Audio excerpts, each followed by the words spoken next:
Welcome to the Dirty Casual Corner, episode 11. The date is March 31st, and I'm your host, Vega. I'm Sean. And I'm David. And, this is a podcast that, we just fight over who the best girl is, talk about what we've been watching, reading, playing, and maybe mix it up with some main topic or two. Yeah, so our main topic this week has to do with deres, the different types, our favorites, least favorites, those kinds of things. So get ready to hear some heated arguments. It's basically all about who's the best girl and who's worst girl. That's all we're... Yeah, so we'll be fighting a little bit, not too badly, we'll be civil.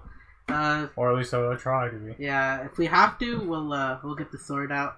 So who's gonna start it off? Sean, would you like to start off the watching segment? Sure, I will jump right in. So let's knock that on. So this marks more or less the end of this season, this anime season, winter 2018. So there's a few shows that have ended, and I started a couple other things. So first off, something new that I jumped into is a show called Be the Beginning. So this is a series that is a Netflix original that was all thrown on there, I think 2 weeks ago or so. And I was recommended it from a coworker of mine. It's a pretty good kind of, police, crime, action thriller, mystery sort of thing going on. Quick question. Mm-hmm. Is this the coworker whose wife or girlfriend said she liked Neo Yokio? Yes, but luckily he's not with her anymore. Okay, wow, okay. That was really good. Maybe that's for the best. I think it's decent. I've knocked up to episode 7 on there. I've got a little bit more to go. I'll go through it. It's enjoyable at the very least. Okay. So now we go into the big heavy hitters here. Yuru Camp. It's over. Yeah, it's over. Haven't finished it yet, but it's a good series. It's great. I think you should definitely watch it, just because it's one of those animes you could just, whenever you feel sad, you could just watch that, feel better, or when you need to you had a stressful day and you want to get a good night's sleep, just watch that, and you'll just have some good vibes when you go to bed. Mm-hmm. And it's definitely gotten my camping vibe going, so yeah, I'm pumped to camp now. But anyway, so that finished. Overall, I really enjoyed it from start to finish. I never had an episode where, I disliked, necessarily or anything like that. It was, all the characters were good. The comedy was funny. Good comedy that built upon itself throughout the whole thing. Just overall enjoyable. So I gave it a solid 9 out of 10 rating for myself. And this is just for shows this season, right? Mm-hmm. Overall, well, if we had to branch it all overall, it'd be a very difficult battle. It's tough, but it's definitely up there with the slice of lives. It's among the better, I would say. Out of, especially at least the last few years, it's probably one of the best ones that's come out in a while, in my opinion. So and then another one here, A Place Further Than the Universe. Oh, that finished, and I'm happy. Happy, yeah. The second to last episode gave me some real feels. I don't know if you've seen that one yet. Oh, I finished it. Okay, all. Like I'm once I was on my lunch break at work and then watching it, and then when the emails came in, did you cry? I cried. God dang! Once the emails started flooding in, the tears started flooding.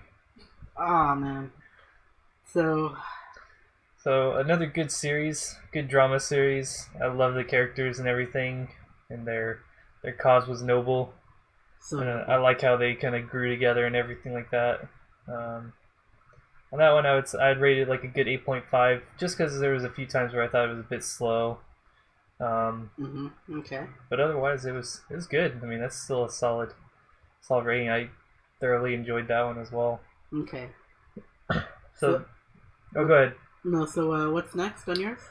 So another show I finished this season was Kokoku, so I know I'm the only one here who's watched that thus far. It's on Amazon Prime, and I got it bookmarked just so I can watch it. It's definitely got its moments where, and overall I think it's a good show, but it the ending was pretty weak and big asshole in my opinion. But otherwise I think the concept was really unique and interesting. Characters were good, well, except for one particular one, but we won't go into him. Okay. But it was cool. So give that one like a good 7 because it kept my interest the whole way through. I never felt like I wanted to really drop it, but it did slog along a couple times, and then like I said, the ending was, I think, was a bit jarring, but still didn't take away too much from it, in my opinion. Yeah, that's good to hear. So, banging through more here, Hakame to Mikochi. So this is the one about the little people in their whole world. So that just finished up this week.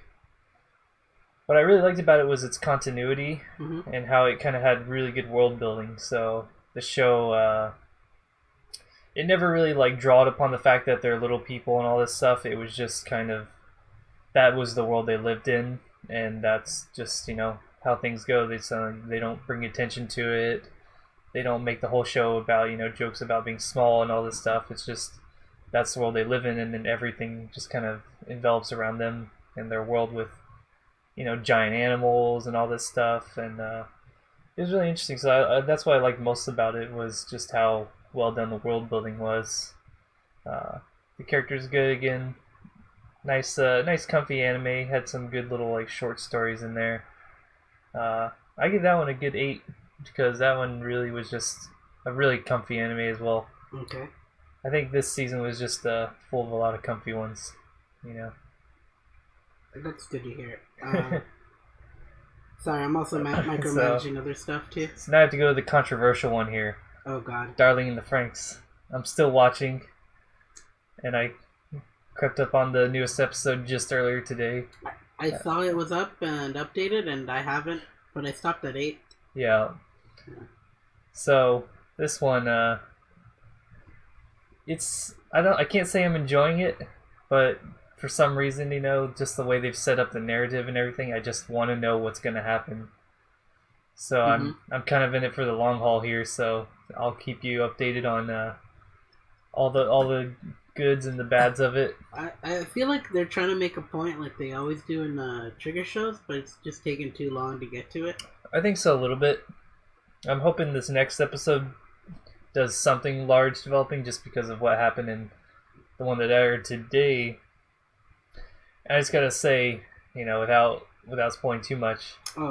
Here. People don't care about spoilers. spoilers, we don't right? care, but I don't want to give it out too much. But it's more so with 02 and the main character, right? So they fuck you. No. Okay. No, but it's more interesting here.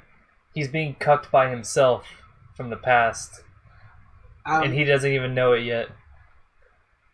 Okay, I'll leave it to your imagination. I need to continue to understand this. I'll leave it to your imagination to understand what that is. You have to see it to understand it. It really, there's no way to explain it. All right. And it's giving me some, real Shinji vibes. I don't know if anyone here has seen it, but Golden Time with Tadabandi. I've heard of it. Where his own ghost cucked himself in the future.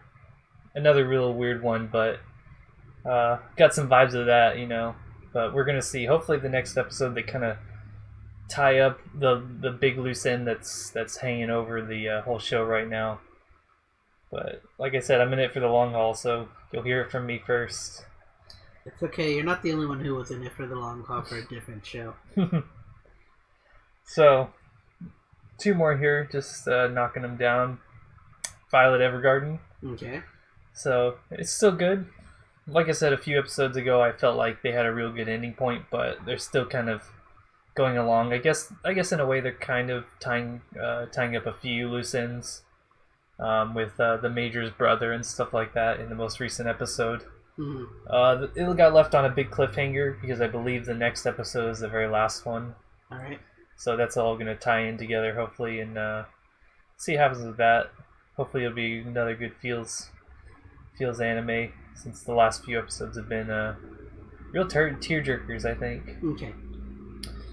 And then last but definitely not least, this was a kind of a last minute thing that I was able to jump on, was an early preview of Persona 5 the animation, which is airing next week.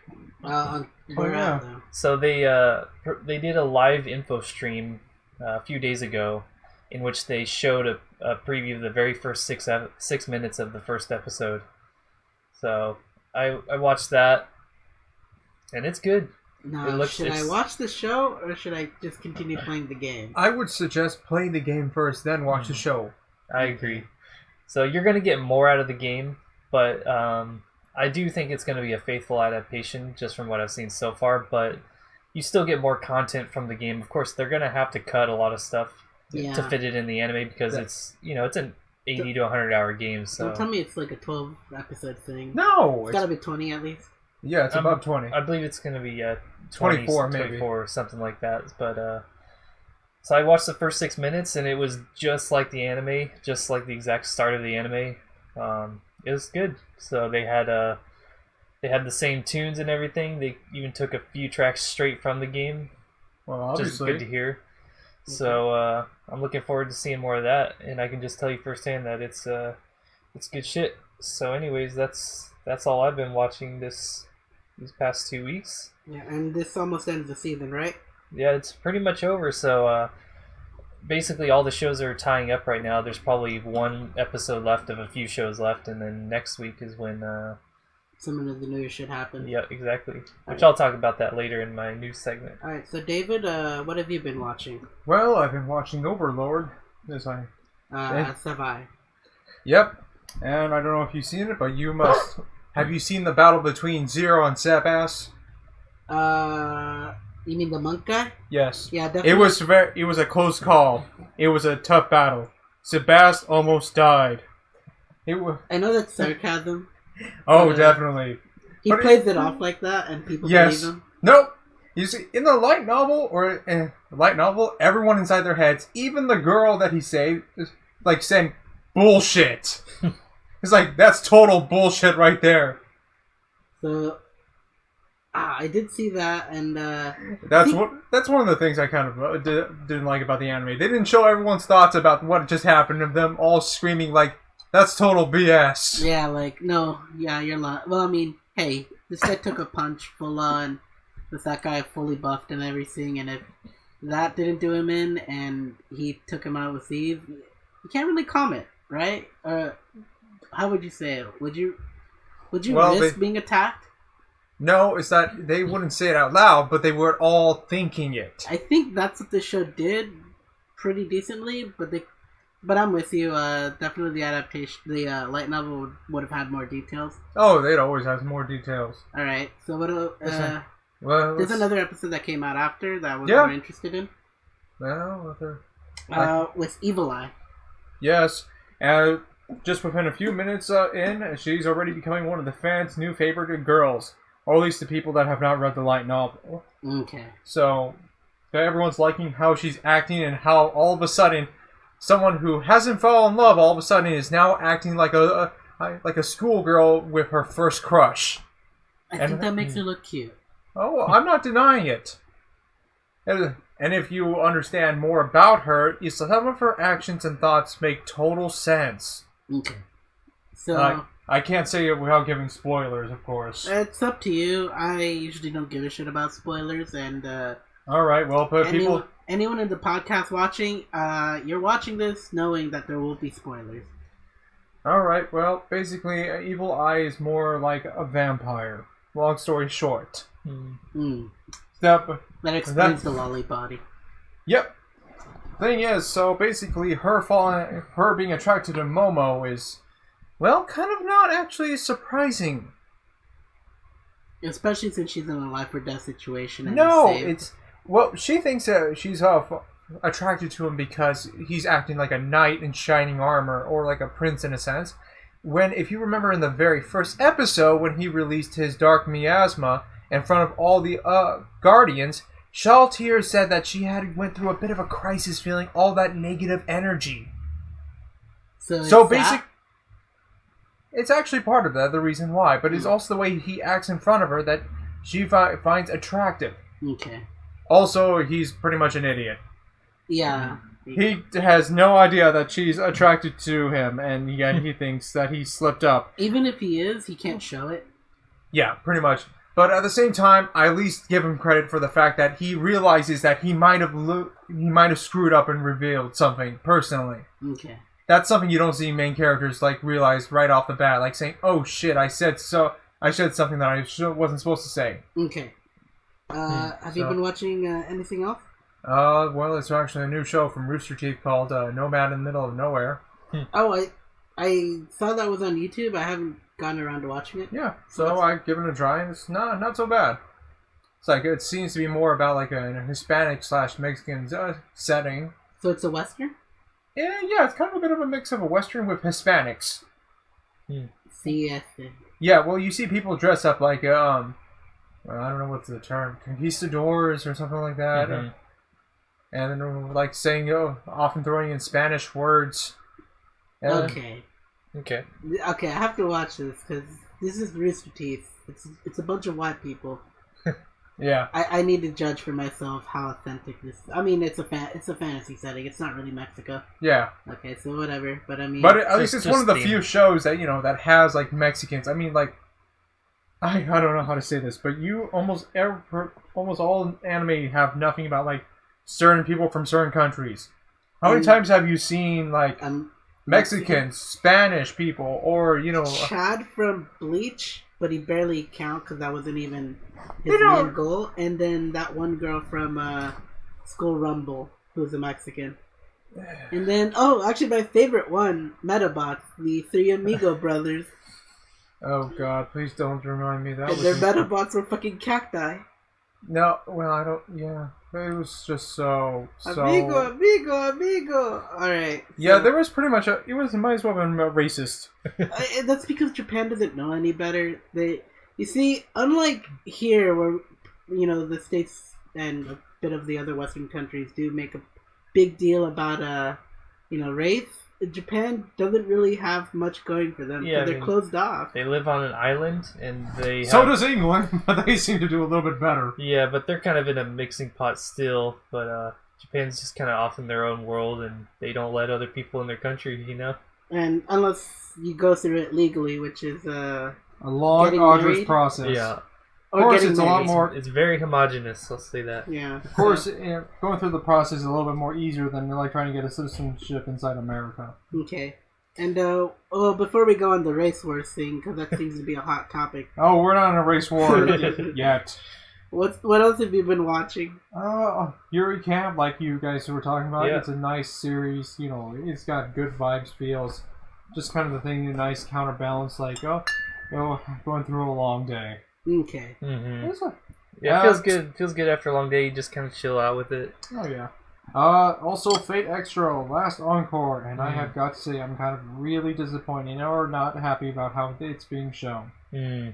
Like I was expecting it to be more like the game, but in more an anime setting. So you already read all the game. Yeah, it's kind of a mix of visual novel and yes. Yeah. But yeah, I was expecting that, but this was just. Are the visuals good at least? Yeah. Because it's Shaft doing it, the guys that did the Monogatari series. Yes. Okay. But some of the episodes, like you get some vibes of other series shown in, like what was it, episode 4 or 5 maybe? It's like you deal with Castor, and let me put it to you this way: you're gonna get Madoka Magica feels, or like you're gonna see resemblances, or at least being inside a witch's territory. Of how weird and fucked up the shit gets. Right. Being Maguka is suffering. Alright. Yeah. But I just don't like how the main character is being shown with a power of hate and everything. Whereas in the game, visual novel, he was shown as a person who had no memory, trying to figure out his purpose while trying to survive a death tournament, and like trying to figure out like a goal or a reason to stay alive. Yeah. Besides not dying. I see that happen. I see that happen with a lot of adaptations where they kind of put a new spin on a character to just because maybe in the game or whatever that they were more of a pick your own kind of adventure type of thing, and I usually don't like that when they kind of make them overly one way or the other. No, it sucks. It just kind of ruins some of the feels about the whole series. So what else have you been watching? Well, all the other series that have came out or they're reposting. You mean on Crunchyroll? Yeah. And Ruby Chibi's like over, and it like had a nice, wonderful Season 5, I think. No, actually probably it was a nice episode. Okay. Especially the last segment with a lot of time spent with Ruby and Penny. I feel like I'll never see Penny again in Ruby. I think we might, considering how, spoilers to all people, on the last episode of the last season, they all talked about that they had to go to Atlas. Oh, where she's from. Yeah. So we might see Penny there, and we might finally get to see her father, aka the one who created her. The Robophiliac. Yeah, but we're also going to see Ironwood and how he's gone kind of off the rails. Not so much as Weiss's dad, in my opinion. No, Weiss's dad was never off the rails. He was just an asshole. And a controlling bastard. Okay, fine, fair enough. Anything else before I go into mine? Let's see. You know what? There's... No, I don't think anything else that really stands out for me at this moment. Alright, so Edwin, star of the show here, he's got the big fat list of shit Yeah. he's been watching here, so... So I took a week-long break from Monster Hunter, so I guess this is my start. So I tried to watch Killing Bites, the second episode, and that's the Persona battle anime Right. thing going on. Etchy thing going on. Lewd as fuck. It's literally Personas. Right. The men look like giant furries, and the females look like kind of sexy beast girls with like human faces. Right. I'm not gonna watch the show, but all I gotta say is Honey Badger gives no fucks. Honey badgers don't give no fucks. Yeah. You know, I didn't think I would ever hear that saying again. Yeah, that means dead technically, but it comes back every now and then, and the show gives another reason to fucking say that again. So Let me guess. There's a character that looks like a honey badger. the main character is the Honey Badger. So they are kind of animals. You mean seriously? She's got Honey Badger DNA in her, and that's why she gives no fucks. Oh my She's god. got the sassiest attitude ever. But I dropped the show. I've been watching Yu-Gi-Oh! The dub. I'm on episode 4. The original, right? The original. Okay. The nostalgia is real, but I've been watching anime for a while, and going back on something, I just kind of wonder why I found this so attractive. You know, I feel like if I went back to that too, I'd be like, It's so jarring. Yeah. Like, I mindlessly watched this. Okay, whatever. But, I mean, it's supposed to be a shonen show, and it was a product of its time. Right. David already mentioned Overlord, and I made my points with it. I liked it. And so I think that's just one episode left, if I'm correct. Yeah, probably. Yeah. It's the whole the empire being attacked. Yeah, Oh no, by kingdom under fire. the capital, basically. Yeah. Yeah. Thanks to the demon Jaldoboff. Yaldabas or Dimirg. Yeah, basically just wearing a mask. Yeah, and Darling in the Franxx. I'm only on episode 8. It's taken a while for me to get into the giant robot to watch this show, Especially with how the pilots are positioned. So I continued episode 6, and I ended up watching it episode 8 halfway through.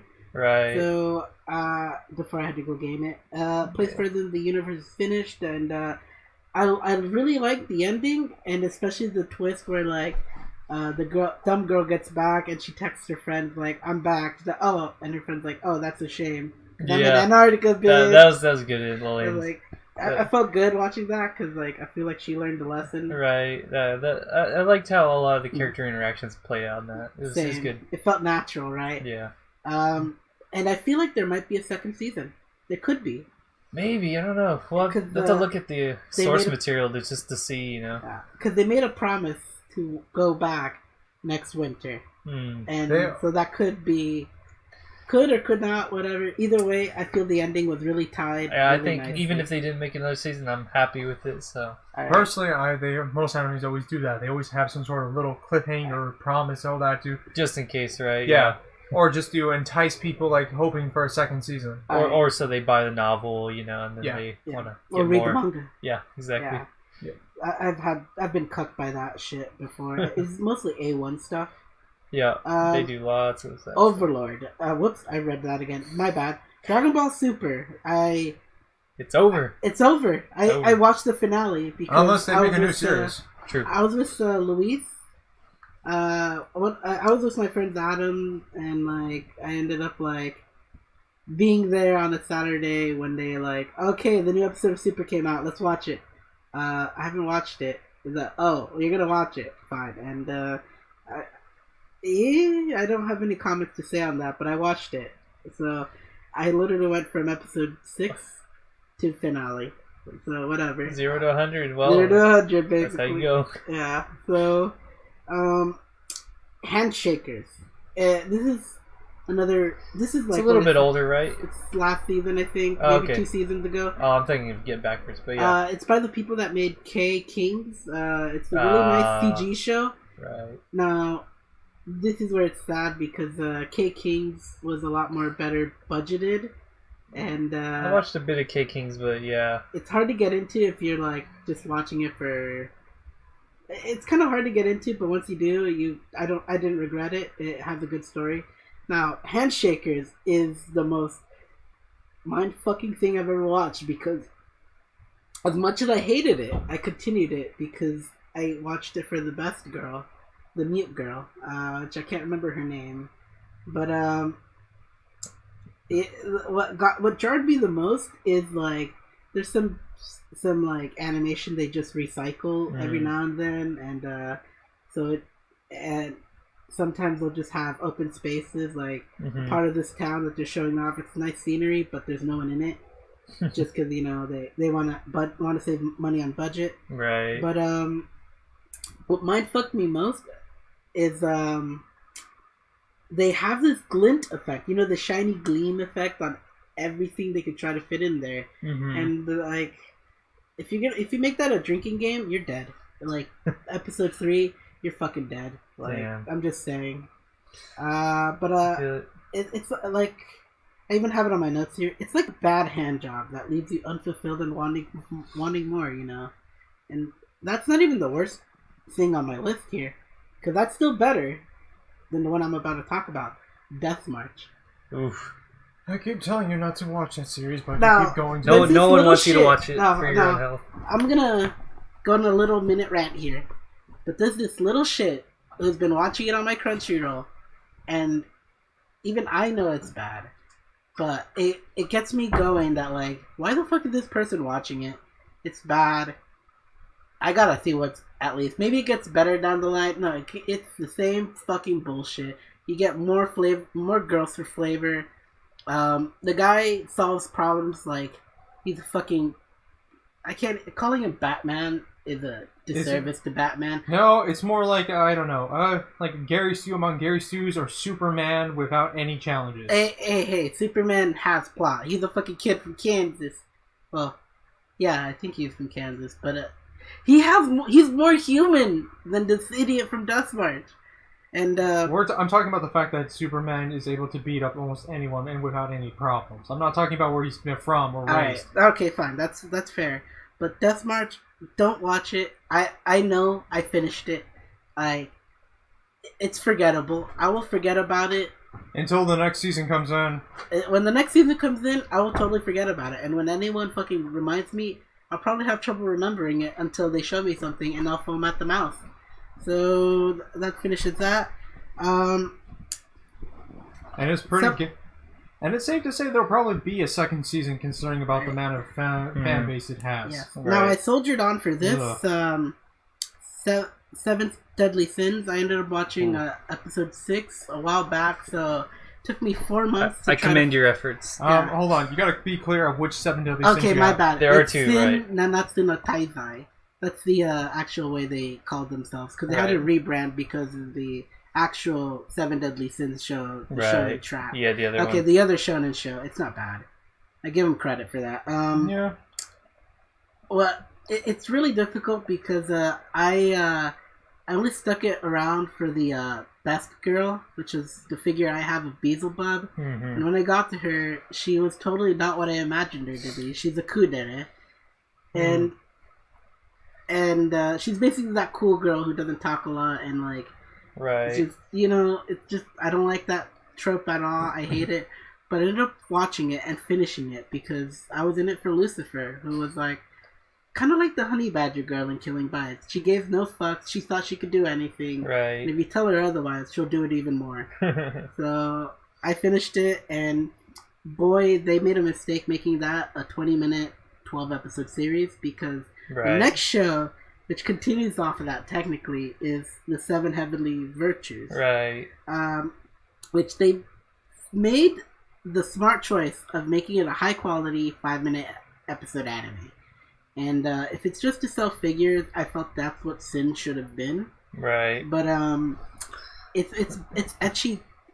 It's just lewd, ecchi trash. Like, I think the only girl I enjoyed from that show would be the hooker-looking girl, which I can't even remember her name. She's got kind of like a green dress, a short schoolgirl top. All right. So is it more lewd, ecchi trash than Samurai Girls?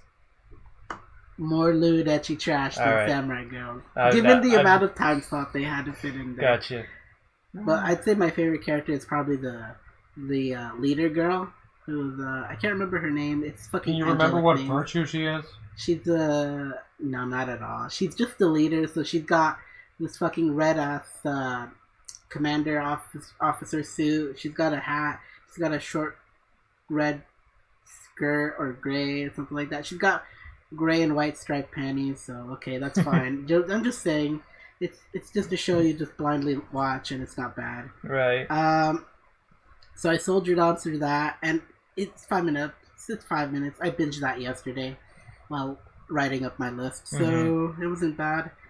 And the last one is not even anime related. It's a movie, Valerian and the City of 1,000 Worlds. It's one of those weird, not normal Hollywood stuff, because I know not many people watched it in the box office, at least in the United States. They thought it was some pretentious looking thing, but I ended up watching it because it's on Amazon, and what I really enjoyed about it is it's pretty looking. They've got a good premise where, like, they make a space station, and aliens end up showing up, so the space station gets bigger, and then they decide, alright, we're gonna go this Star Trek Voyager kind of thing, where we're gonna go out and go where no man has gone before to find other aliens and, like, make peace with them and, like, coexist in this space station-esque thing that travels around. So, So actually, you're skirting around one last one that you have, because I know you watched it. What is it? Made in Oh shoot, my bad. Abyss. Okay, thank you. I know you watched. I thought you were saying that for last. Let me finish up this exactly. one. It's oddly paced, but I think it does the movie a lot more service. So if you get a chance, watch it. Also, Rihanna is in it, and she's the slime girl that can shapeshift. So, all right, I'm into that. All right, now the last one, Made in Abyss. The big boy. The big boy from last season, I believe. Yeah, I cried.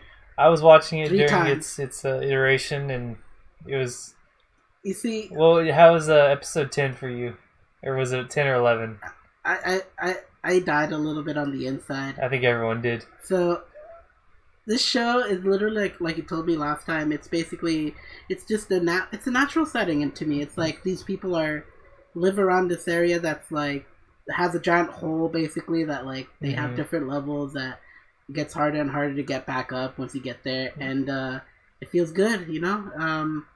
It's a natural setting basically. It didn't because you made it sound like they're just like sending children to die basically. I mean, but they basically are. But they're basically gonna die. Like this abyss is bad news, and my favorite girl is Nanachi, the bunny girl.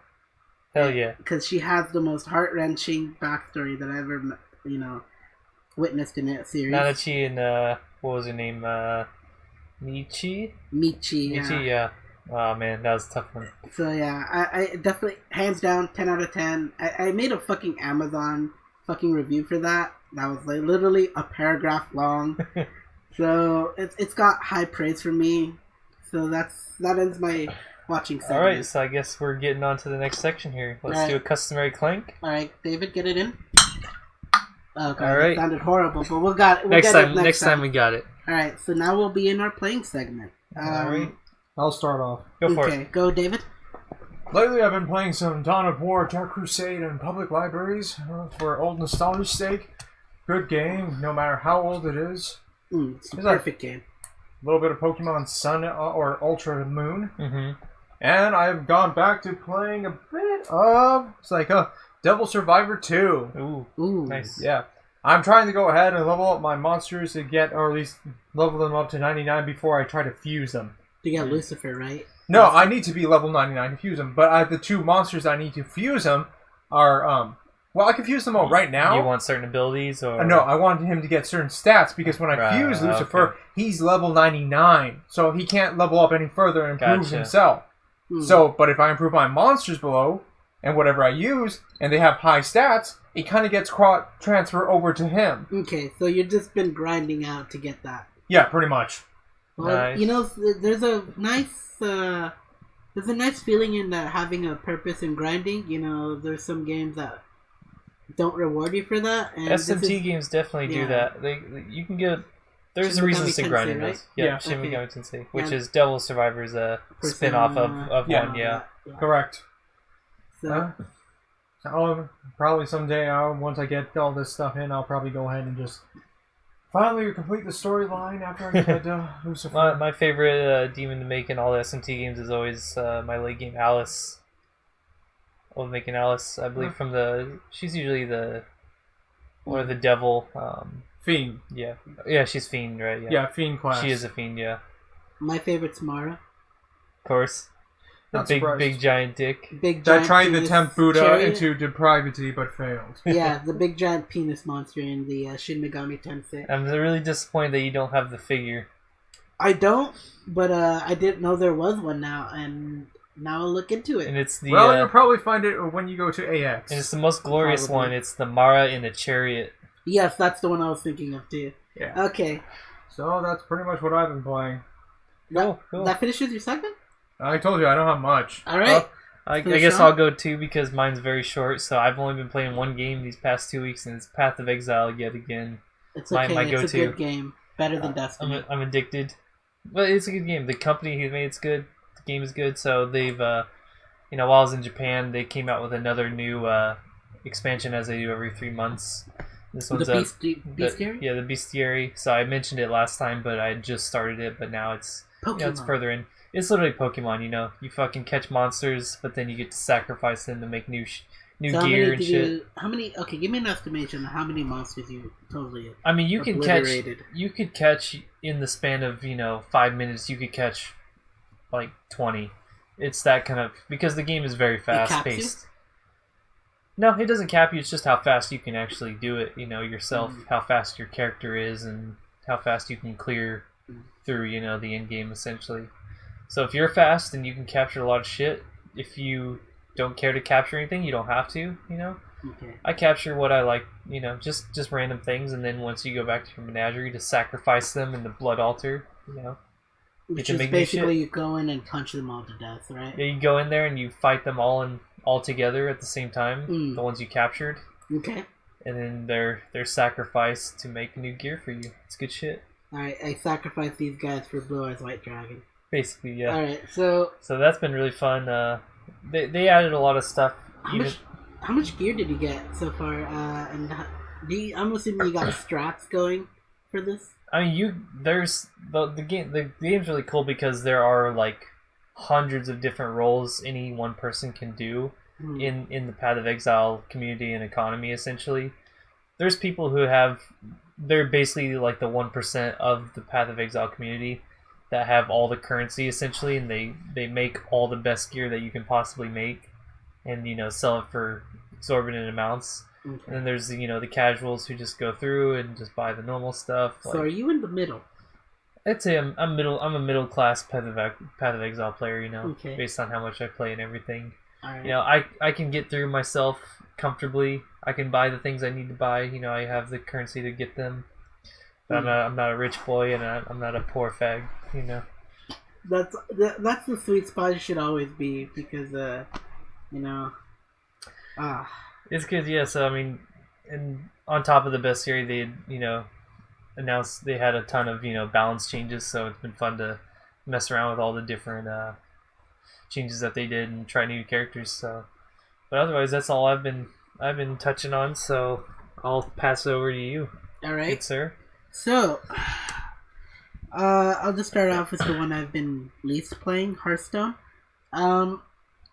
There's an expansion coming out soon. That's technically not news. It's literally been announced in the fucking game every single time I log in. I got my pre-order ready, but I'm on rank 24, and I just don't feel the urge to fucking try to get to rank 20 so I can get my card back. So that's how I feel every single day. Yeah, it does have an incentive for you to rank up, because ranking doesn't really matter much. It's either get to rank 20. It's hard to get to the legendary rank, and that's right. It's like top 5, something like that. Yeah, plus I don't want to play those fucking like top tier decks that like people have guides on. So it's really a struggle for me to play my favorite mage deck, which is basically roulette mage, I call it. Right. You never know what you're gonna get. I call it Jeopardy mage now. It's like I get spells. I get random spells, and it just revolves around that. And doesn't matter if I win or lose. I'm just there to make them miserable. And so far that works, but I need wins, so that's not gonna happen. Overwatch, I got my hands on Bridget. Okay. And she's nice. Fucking amazing. Yeah, she's supposed to be a very good support character that has the might as well be a good defense character. Oh god, no! It goes beyond that. She needs a little tweaking because she's too strong right now. So, really, there's a lot of her abilities that could use some rework. Okay, I'll just start off with the one major flaw in her character that needs to be looked at, because it's a little too strong. Her bash can close. I'd say in game wise it's not accurate, but they could close 5 feet of distance. So that's basically a big huge leap. It's like a short Doomfist punch, because Doomfist can close in pretty quickly when you just click it and he does the ability, not holding it. And it's like that, but it does a stun, and it could stop a Reaper roll. It could stop a few things, as long as it's not those permanent ultimate ones that are like Soldier or Genji or anything like that. It could stop almost anything. It's definitely a little too strong right now. I mean, given she's a new character and they want to make her, a little popular and all that shit, I see. That's just my judgment on it. But I feel. I mean, it's the whole League of Legends, formula. Where, did he change the image? We were changed. Oh shit! All right, I forgot. We were boozing on the first one. We had good old Yuru Camp Sensei. Oh shit! Yeah, you're right. Passing over the Captain Rum. Captain Rum. All right, quick question. Can you tell us a little bit more details about Bridget's ultimate? I saw some trailers, but I never really got an understanding of what it does. She gives a shield, I guess, to a majority of the group that are within an area of effect of hers. It's pretty big. I don't think that needs rework. I just think her stun is OP, because it's a 5-second cooldown for 5 feet of distance. Well, I know a lot can happen in 5 seconds, but I think what they need to do is make that 7 seconds. Otherwise, they could just shorten the range on it. But she's pretty strong, and she's definitely she's already favorited, because I had to fight for that fucking role every time I logged in to try to play her. I'm like, alright, I want to play this character. Nope, someone locked in. Yeah. It's the new character struggles. Alright, and the next game I was playing, A Way Out. I got my hands to play it at a friend's house. Okay, quick question before you even go in. Did you finish it? I did. Okay. I did. Literally that day, it was in 3 hours. It's a short game, but good ending, huh? It's I don't know. I don't feel like. Okay, one of the endings is great, and it's the one where Leo wins. Yeah, and, I agree. Leo's is definitely better. Is the best ending, but sparkness of it is you're an inmate, and your other friend plays another inmate, and it's a co-op game. It's better co-op, and you basically goes through this story about getting fucked over by this one guy, and when you beat that guy up, plot twist is I was playing Vincent. who was the guy who was in there for money laundering. Right. Nah, that's a total bullshit fucking lie. He's a cop. He's a fucking snitch. You come back to the States and like the cops are on you, and then like the fucking chief shows up and he's like, "All right, Leo, Vincent, good job." And Leo's just so fucking mad. I'm sorry, man. I'm sorry, man. Like when that shit happened, me and Luis were just like, "The fuck." This isn't happening, right? And then, like, it gets better because it goes to a fucking chase scene. Because Leo escapes. Yeah. Literally that moment. The boat chase, on a boat. Right? Yeah. I'm convinced you can't shoot down that boat. But, probably not, yeah. Yeah, you're supposed to get to the last end phase. So I was trying to shoot him down, and all the while we're just passing remarks like, "You're my brother, Vincent." I'm like, "I'm sorry, man. Turn yourself in," while trying to gun him down, and then the fucking, like, the macho ass fucking punching thing, like, my god, you're like shooting each other down. I had the upper hand. I had more health than him. I was like, I even got in to fucking melee him, which took out a good chunk of his health. It's like, "The fuck, where you at, man?" "I'm right here." Just beat him in the back. He loses health, and then like the last scene goes down to a fucking punching match, and then a fucking button mash segment where you try to fight over to get to the gun the quickest. Yeah. And that's how I came to terms with like my fate, and it was so heart wrenching, but that entire time is so memorable because you're my brother, Leo. You're my brother. Yeah, I think it's an interesting game. When I saw it at E3 last year, I was that was probably one of the most interesting games that I saw. For sure. I don't know if it's a $60 game. If it is, I don't believe it is. No. Yeah, good, because it's definitely not worth $60, but it's amazing. And if you have someone to play with, you should. Next one is Monster Hunter. The Pickle Boy came out. Devil Joe. He's a fucking bitch. I'll tell you what. Like, it's a fucking grind to beat him, and I use a lot of pit traps on my monsters, so it's like they get trapped, they can't do shit.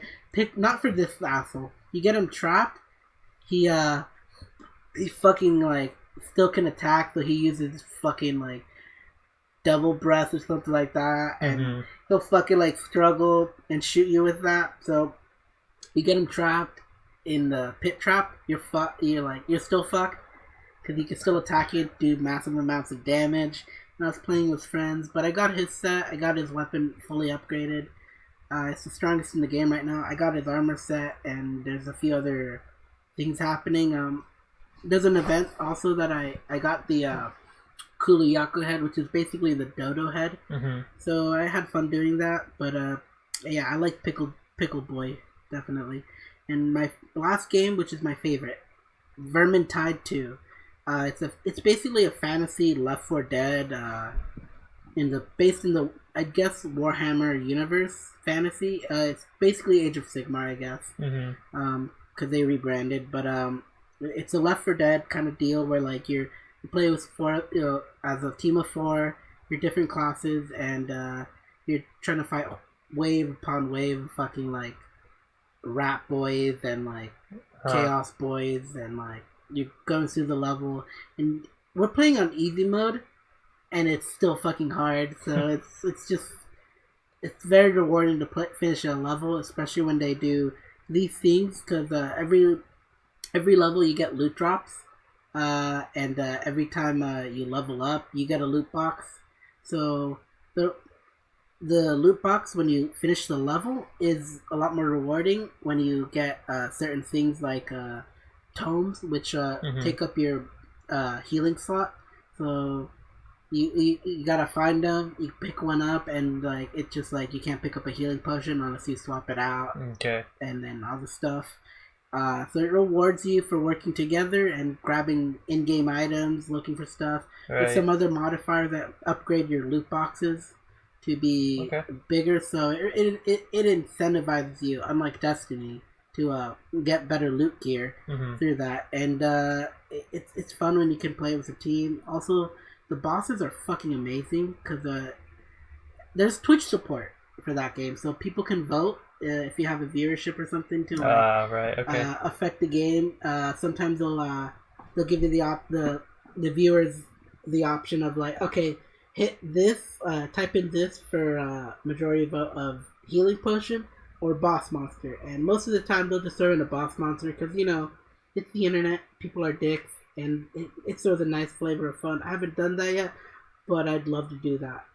Seems interesting. Yeah, so that finishes up my segment. Alright, so I guess we're ready to jump into the next section.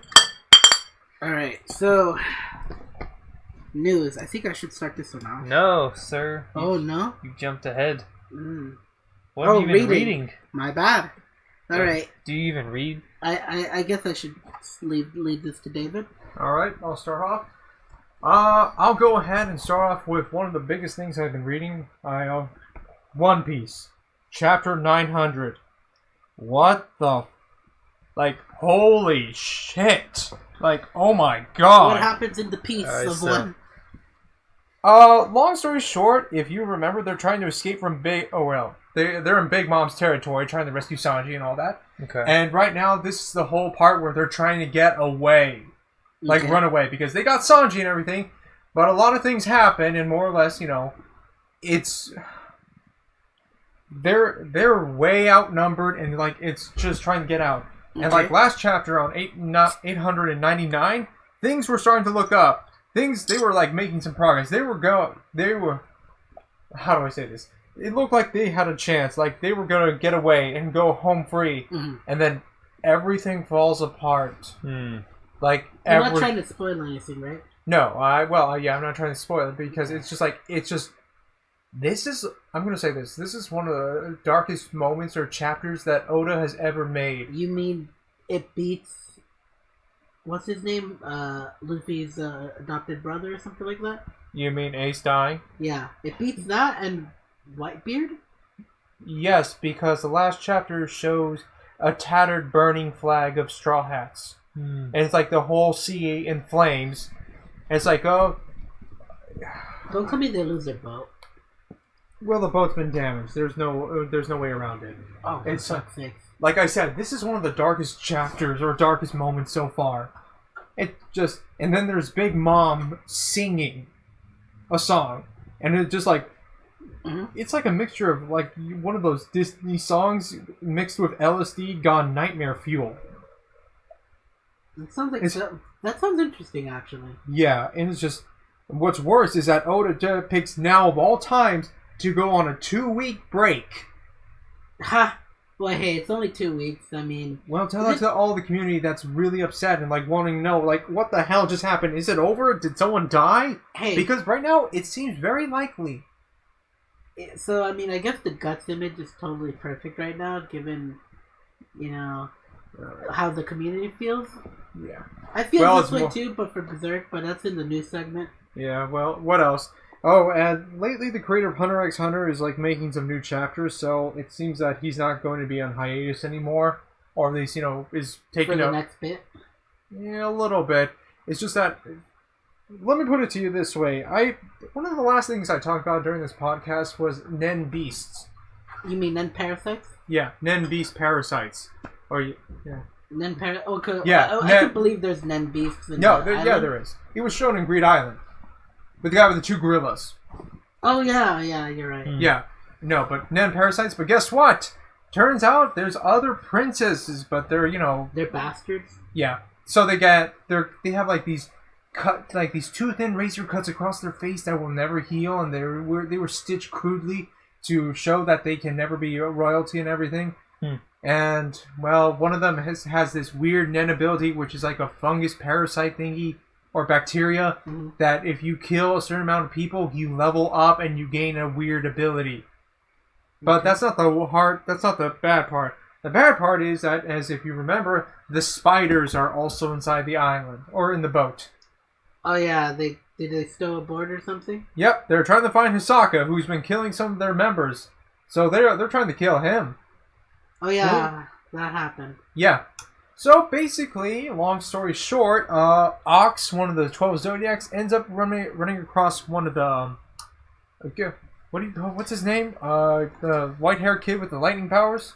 Killua. Yeah, he ends up meeting Killua's brother, and he's saying, "What are you doing here?" Mm-hmm. And it's saying, "Oh, I'm on a job." It's are the spiders here? Yes.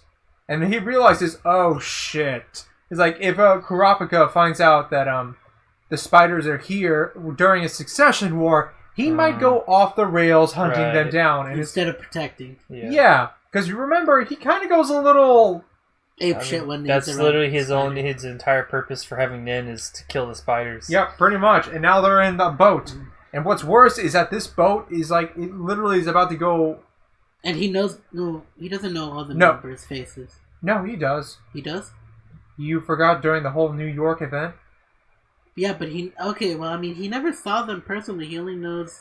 Uvogin. I don't know if he saw all of them, actually. It's like they don't really replace their members that easily. And they don't replace them, but I don't know if Kurapika saw all of them. I think he saw most of them. He saw most of them, but yeah. Look, the fact is that if he knows that they're here on the boat... Oh, yeah. Absolutely. So, Oxus is now in a moral dilemma of whether or not to tell him or to keep it a secret. And it's like, the thing is, it's sooner or later, it's going to reveal itself. Right. Yeah. So the question is what to do and how is he going to react? And then, that's not the worst part, is that Ox is like trying to tell him, like, all of a sudden these murders or killings because of all these people who have got this new bacteria on Nen. It's like, that if they kill a certain amount, like over 20 people, they get a weird ability. Or that they wish for. So once they get up to a level 100, they can start their own group or spread their own bacteria to other people and like create their own like little group. Oh god, it sounds fucking horrifying. Yep, and apparently they know a little bit more about it because it was revealed to them by 2 of the members on purpose. And now he's trying to go ahead and figure out that all of a sudden there's going to be more killings happening and more chaos. And this whole boat is pretty much a giant death trap. And that's not including the fact that they're going to a death world. Yeah. So this whole thing was pretty much fucked from the very beginning. And how many people are in there? Over 20,000 if I remember right. Or was it 200,000? Just a lot. Yeah, goddamn. It's always something with the boats, isn't it? As we have Berserk here right on our front screen. Yeah. It's nothing like having a mass murdering prison succession death match tournament with a witch hunt happening. Well, have you been reading anything else? Anything good? My Hero Academia. Okay, see, that feels a little bit better. I feel less sad. Like Yeah. Yep. Well, it's now going. It's happening during the whole what do you call it? The whole student secession event, or the little school event. School festival? Yes, a school festival, but it's with the support classes and all the other classes except the hero, because it's now their time to shine, which has some negative feelings because so far all the hero classes have been getting all the highlight in the air, and everyone else feels kind of upset. I'd be upset too if they're getting the fucking attention, yeah. Yeah, and also the whole restrictions and all the problems that because of the recent rise of crime and villains. So, long story short, it's like school festival's about to happen, and Izuku comes across a particular individual who's going to try to infiltrate it. And he's trying. Villain? Yeah, well, chivalrous thief is what they like to call himself. Just 2 people. Okay. Problem is, the thing is, if anyone or any villain or person tries to go to the school, they are going to close the school festival down. And they don't want that. Nobody wants that. Right. Izuku doesn't want it. He's been working there, and he knows how everyone's been putting it their all to this. And after the events with Overhaul, it's like Aries about to go there, and it really means a lot to her, and so he's just trying to stop this guy from going there. Okay. Because if they get a hint of anyone that's going to come in, the whole thing gets canceled. So right now, Izuku's like trying to stop this guy whose abilities apparently elasticity. Like Mr. rubber. Fantastic? Something like that, but he can make the air rubber. Oh, okay. So he also turns objects rubber. He can't really turn himself. Okay, so not like Mr. Fantastic. Yeah. So, like, right now, he's in the middle of a fight with him in a construction zone. And this guy's, like, throwing I-beams at him. Or making them bounce around. Okay. So, but Izuku's now trying to use, like, a new gear he has for his hands. Remember during his fight with Shoto where he was, like, flicking his fingers and breaking them? Yeah. He's got gear for that now. So he's not breaking his hand. That sounds... Actually, that makes him a lot more Yeah, well, that actually makes him a lot more better. Yeah, because he's got range capabilities. He can Without shoot breaking projectiles. Plus, even if he didn't have the gloves, he's learning to control his all for one. More or less, he's like kind of he can somewhat do 20%, but at that moment his bones feel like they're about to break. Yeah, so he's stressing them. Yeah, but he's getting some teaching from All Might now. Okay. But he's not really good because All Might, like he said, he was able to figure about all 100%. So that's what's happening. Well, he's been with the power longer. No, he was a natural guy. He just figured it out without knowing how. That motherfucker. Yeah, it said so at the very beginning with Gran Torino. Okay. I like Gran Torino, especially since it's a video game too. Yep. Alright, and anything else you want? Anything else? No, nothing that stands out. Alright, so Edwin, it's my time to shine. jump in there. So I'll be passing some of these things around. So I'll start off with Naoki. You've got demonstrations for us. Yeah, I've got Volume 1 of Naoki Urasawa's Monster from I Barnes & love Noble. the anime. It's one of my favorite thrillers of all time. Yeah, and I also love the manga because it's pretty damn well drawn and it's very interesting. I mentioned the manga a while ago. I won't recap it here, but essentially, from what I've read, it's chapter 1 through 16 for this first volume is how he gets to how Dr. Tenma starts hunting him down, and he's using his off time as a surgeon to try to hunt him down and find Nina Fortner, I believe. Nina, yeah. Yeah, so he's trying to find Johann Liebert's twin sister, who doesn't remember him and all that stuff. There's a lot of characters along the way he meets. Yeah, I'm slowly remembering parts of it because I watched this probably 5 or 6 years ago. It gives me an incentive to continue collecting the manga, and I might even watch the anime later on, because even if I read the manga, I'll still watch the anime. It's a nice book, though. It's heavy, isn't it? It's nice and thick. It's very... it's a paperback manga with 16 chapters. As much as I like the old school manga where, you get a issue basically one chapter. No, I mean, in Japan... 6 chapters, I think, right? At least in Japan, the way they do it, it's literally 1 chapter per book. They go hard like that. Yeah. Because you buy them at a store, you buy them when they release, one chapter per book, but then they do the manga stuff. Exactly. Right? When they have maybe 5 or 6 chapters. Right. And, well, basically, this volume contains, 3 manga volumes, I guess, in one, so it does a lot. Now, I'll be passing around the next one. My favorite by Sutomu Nihei, who've always been dick riding this entire podcast. Good old Blaine, we've mentioned it quite a few times. So I've read volume 1 again. I read it twice on it's nice and big. I have read all of this stuff here. I've read pretty much the whole first chunk of it, so it gets fucking meta as fuck, and I still stand by my theory of it's a repeating cycle. So nothing's ever gonna get solved. Right. Maybe it does, maybe it won't, but I mean, that's my feeling. But I got 2 volumes, but I only took one of them with me when I went traveling, so I read it twice, and on the 3rd run, I stopped at that bookmark where you're at.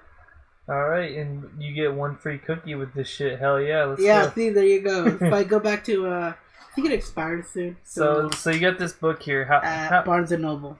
About $35 or so, it looks like. It ran me up $75 to get the... probably because it's not in print. Because of tax. Right.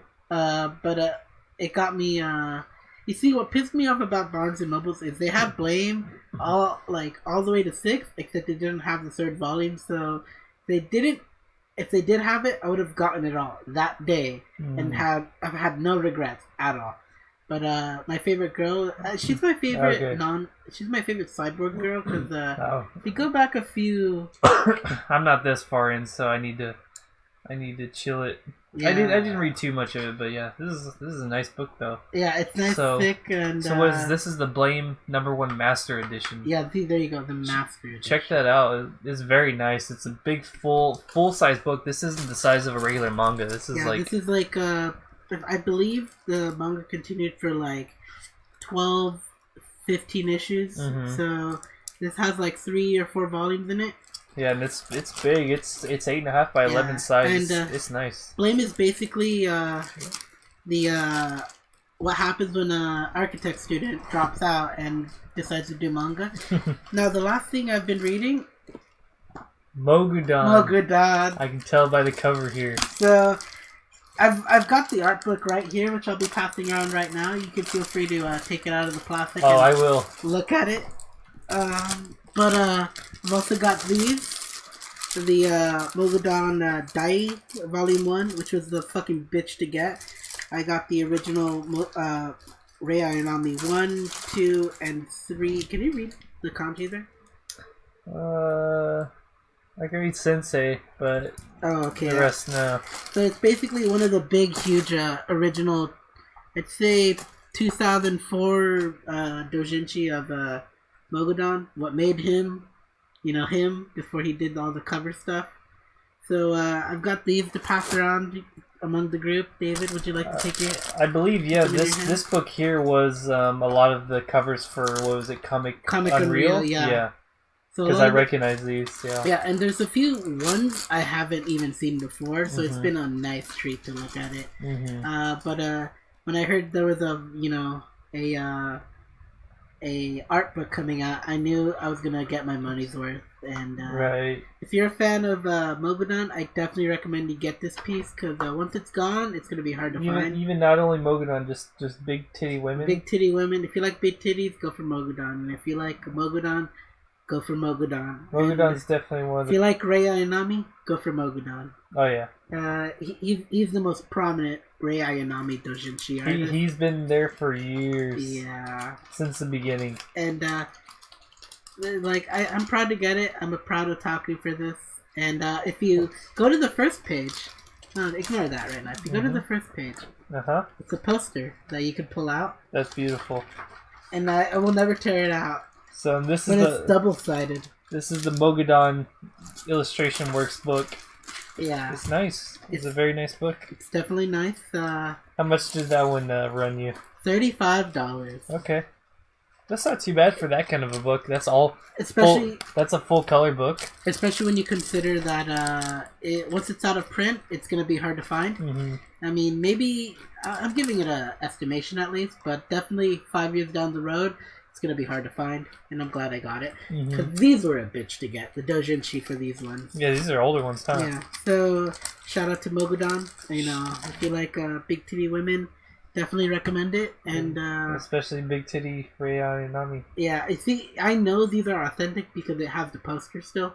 And that's why I love Mogudan, especially when you find authentic stuff, because I've had a battle trying to find good Mogudan stuff that's actually authentic and not, right, knockoffs. I keep my eyes and ears peeled for anything Mogudan related, and hopefully Anime so I can update my collection. Good luck to you, because I've seen Mogudan posting on his Twitter a few new things, so... Yeah, definitely, Mogudan I follow his Twitter a lot too. He's working on some new stuff I've seen. Yeah, he's got a new Rei Ayanami doujin coming out, he's gonna do something like the mixing where he did the Love Live and Rei Ayanami and Sailor Moon thing. Yeah. No. So one of the pictures for our recommended is going to be Mogudan related, and it's in that art book. It's in the art book, so you'll see at least the legal on YouTube parts. On YouTube and Twitch, so we're still following the guidelines, but I love my brother Mogudan from another mother. So yeah, that ends my reading segment. Sean, do you read? I don't read. Alright, shit. Okay, so occasionally, I'll smash through, one... I'll smash through like an entire manga series all at once, but otherwise, just normally I don't read. So in this section here, I have nothing to add. Okay. So I guess we're gonna move on to the next section here. So let's go in for a good old next section clank here. So where are we at now? Oh yeah, the news topic. We're getting on to the news. Where peace was never an option. Should I start it off or should you? I can go ahead and go. So, All right. I don't have too much stuff here. A couple of interesting things. So, it was basically, I think, a day or two after our last cast that was announced that Nintendo is hosting a new Smash Invitational. So for the new game. So basically, back in, I believe it was 2014, when the Smash 4 came out or was coming out, they hosted a big tournament invitational. So I think it was 16 people they invited to a huge stage, like in huge thing, big money involved. And so they're doing another one similar to that, and they're going to be doing it at E3. So from June 11th to June 12th, since they're also doing this. Wait, I thought E3 was going to be November. No, my bad. I was thinking Evo. Right. I'm going to Evo with you guys. Evo's in August, I believe. I can still go. But regardless, so E3, June 11th, June 12th, they're doing a Splatoon 2 tournament and Smash Invitational. So that early, so I think last cast we mentioned that there was a new Smash game in the works, and now they're actually going to be showing it and what's involved in that. And maybe announce the release date? I'm sure they will, yeah.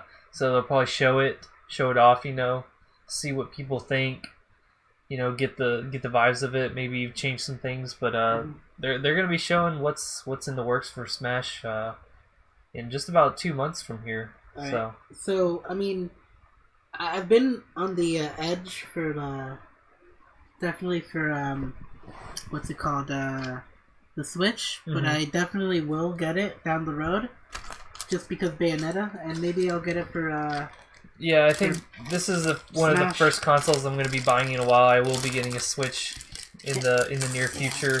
And if you hear the sound of plastic, that is the sound of loods going back in their rightful place. Going into their safe place. Yeah. So that's interesting. So look out if you're at all interested in Smash, June 11th, June 12th. You're going to see the new Smash, so for Switch. So next on my list here, so robotics notes. So this is one of the this one hits me deep. The colon series. You got Chaos Head, you have Steins Gate, you have robotics notes, and they're all in the weird science department. Exactly. Of visual novels. So in this one, it's getting the visual novel is getting a Western release. Finally, after a few years after the anime came out in the West here, or in general in Japan. Is it by J-List or Jast? I don't believe they're doing it, no. Because they did the Steins Gate release. They could be, but I don't believe it is them. Is it Manga Gamer? That site often does it. Translate too. It's not Manga Gamer either, no. I can't remember the company who's doing it. It's one that just started doing some new stuff. It's a pretty recent company. But they've done a few other things, and people seem to like them, so... So anyways, if you're into those kind of weird sci-fi type of stories, so similar to like Steins Gate or Occultic 9, Chaos Head. Yeah, Occultic 9? Yeah, whatever, If someone likes it, then sure. Sure. But regardless, the anime already released before, so like I said, maybe 3 years back, something like that. I watched it all. I loved it. I did slow, too. And, but it needed it. Same with Steins Gate. The only jarring part was the back-breaking scene. Oh, that was a brutal one. I'm sorry, I stuck around for that scene. I know, me too. That sold me on the. It was a little vicious, but maybe it had to be done. I don't know. I feel like narratively wise, it really worked out for them. Right. Definitely for the story. Mm-hmm. So yeah, robotics notes. So yeah, if you're at all interested in those sci-fi stories, or if you've watched the anime and you want to get a little bit more, then Robotics Notes is coming to the West in a fully localized form. So that's pretty cool. For the Spark Notes for Robotics Notes, it's basically a bunch of high school kids making the first giant Gundam. We're giant robot. Basically, yeah, they're making robots with a subplot somewhere in there. Exactly. So look forward to that if you like robots too. So. Next here on the agenda, so spring anime season, as I mentioned earlier, it's technically starting right as we're speaking. There are a few shows starting to air right now for the next season. It's kind of the normal kids shows or stuff like that. They're usually earlier in the week on the Sundays and Mondays. Okay. And then later in the week, the Thursday, Friday, Saturday, Sunday slots. Those are going to be the bigger shows. So I don't know if anyone here knows what's airing next season. If you have anything you want to add to what you're looking forward to next season. I'm My Hero really going Academia. blind. Besides that. So My Hero Academia season 3 is coming out probably very soon. I believe that's Thursday or Friday. That one's jumping in. So next week. Yeah, next week. Yeah. That's something to look very forward to. Definitely, I can talk about it in the next podcast 2 weeks from now. Yeah, well, 2 weeks from now we'll definitely have already started, so we can give some details. Myself, I'm looking forward to, as I mentioned earlier, the Persona 5 animation. Oh yeah. So that's, like I said, I've already seen some of the first episode. The it's looking preview, basically. Super nice. It's just like the you've seen the cutscenes in the game. Yes. It looks like that, except a little bit more fluid even. So it's good. I think it's gonna be a good one. Does it have the same music though? Of course. Like I mentioned, so one of the songs was kind of a remix of one of the songs through there, and another song was straight taken from the game. Part for part. So I think they're gonna kind of do that. A few songs remixed, a few songs straight from the game. All right. So that's a good one. And then Shokugeki no Soma, Food Wars. Season 4? Technically season 4, yeah. It's part 2 of season 3 is what they're calling it. But I hate when they do shit like that. so if you're into the food orgasms, and well, I guess right now it's kind of a darker time in the in that world. Academy, yeah. Right. So that's going to be showing. Wait, so it's technically not a not a fourth season. It's technically part 2 of season 3. Because it's continuing. So it's not like it's continuing through the spring season, right? Correct. Yeah. So it had a gap because I think it was 2 seasons ago was when the last season aired. Oh, season 3? Right, season 3. And now they're kind of finishing that off on this season. So. Okay, so yeah, I'm calling it season 4. Fuck you. You can find me on it after. I won't argue. It's basically season 4. So I was telling our viewers, not you. I never fight you. And then one thing I just wanted to mention from it, that's kind of an interesting thing. Full Metal Panic is getting another season I've after heard about that. many, many years. Yeah, I've heard about that. So that's really cool if anyone likes, Full Metal Panic. Full Metal Panic. It's quite an older anime at this point. Good old show. It's a classic mecha anime. Which is kind of weird because there hasn't been any other mecha besides Gundam as of late. Basically it's in that vein. Darling? It's like you don't really see straight mecha anime like you do stuff like Gundam anymore. But we got idol shows. We got idol shows. We do got this. Hey, I'm surprised they haven't made another Macross anime. True, but I'll tell you, Macross in Japan is still popular. I saw Macross stuff everywhere. People were collaborating with Macross. Yeah. They still love it. So. They still love it. And then last but not least, Twitch getting Amazoned here. So we got big corporation kind of taking a dump on the old creators. And it's a little bit sad, so... I'll mention from a tweet from Slasher, an old... okay, fuck it. Whatever. Give me the news. He's an old quick guy, so... What he said was Twitch laid off more than 25 people from the Twitch studios and community marketing teams yesterday, including several high-profile employees who have been with the company since Twitch began. So people were told that Twitch had, quote-unquote, overhired, and this was to readjust some of the teams, even though they said they're going to hire even more people after this.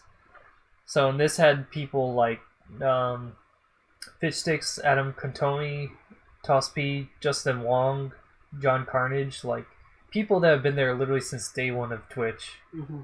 Like people that made the platform what it is today. So should we be worried? It's kind of hard to say. I mean, like what he says is like employees. So how it happened was Michael Aragon, the Twitch VP of content, who's basically an employee of Amazon, via a remote Google Hangout, told all the employees, you're fired and you have to leave immediately. Not even in person, just told them over a little, voice chat call. And so that's bullshit. So morale over there is really low, and now there's a lot of people really sad, and these are the people that made Twitch what it is today, and basically they're just getting corporationed.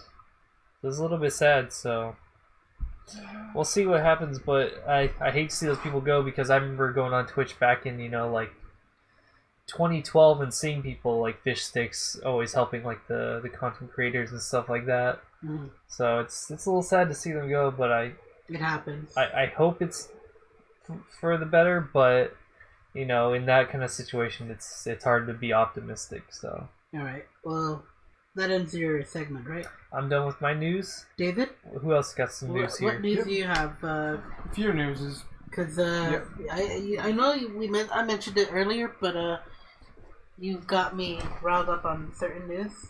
Right. All right.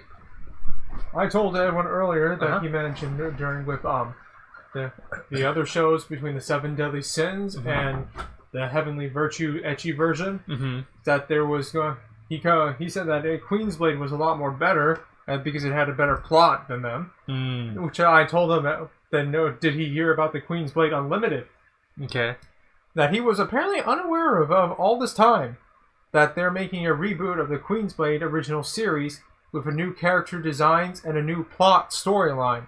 And it's supposed to be coming out this year of 2018. So is it anime original, or do they have some kind of source material for it? Go in detail, explain. Oh, I'm talking about Unlimited. So is it just a straight reboot of the original story, or... Like I said, it's supposed to be a reboot, but with a new plot storyline, so things are going to be different, so it's not just going to be like the same characters with a new look. Right, okay. It's also going to be new characters, or new characters look with a new plot storyline that from the very beginning. I mean, if it's Queensblade, then I'm assuming they're just trying to sell us something. Probably. Safe to say that, but they're also going to at least keep the same voice actors. Mm-hmm. So they're sticking to that. As a fan of Queensblade, I got this to interject. I enjoyed it. So, I gotta say, hearing that they're gonna make a remake, I'm iffy on it, because I did enjoy the classics, but they might surprise me, so I'll give them that. And I do like some of the new character designs, because let's just say Elaine's sister, one of his sisters, both of them actually, right? They got a rework. Yeah, so even Claudia. Yeah, so I didn't like some of their designs. Definitely not the middle sister, I guess, because Elaine is the younger one, or Arena, technically in Japanese. So I like her new design now, and Claudia's isn't too bad. But you were never supposed to like Claudia because she's the villain of Rebellion. But well, she was more or less controlled. So yeah, rebranding. That's gonna happen, and only time will tell if it's gonna be good or not. Yeah. What else? Oh, there's a Fate Grand Order.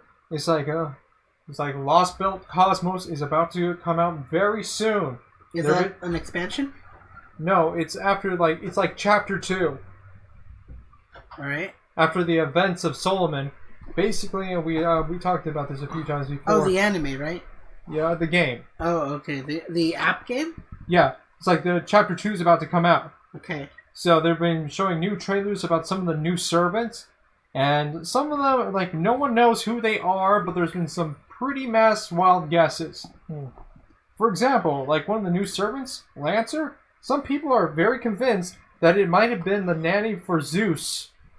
Okay. That if you go into the forums and look it up, they go in details explaining why. Wait, the god Zeus? Yeah. When he was a child, he had a nanny who raised him. Oh, before he ended up killing his dad. Yes, or before he went ahead and, skinned her and broke her horn by accident. It's like if you read the theories and the explanation, it's actually well placed. Okay, so... And other ones, you have no idea. Like Berserker, he's apparently sane, but he's Berserker, but he looks pretty much evil. Mm-hmm. Some people think he's Idadach or something like that. I don't know how to pronounce the name. Okay. And the last one, Assassin, which is another version of Tamamo. One of the Tamamo 9. People have mixed feelings about it. Oh, I don't know anything about Grand Order besides Pachinko. Yeah, that's a fair way to say it. True enough.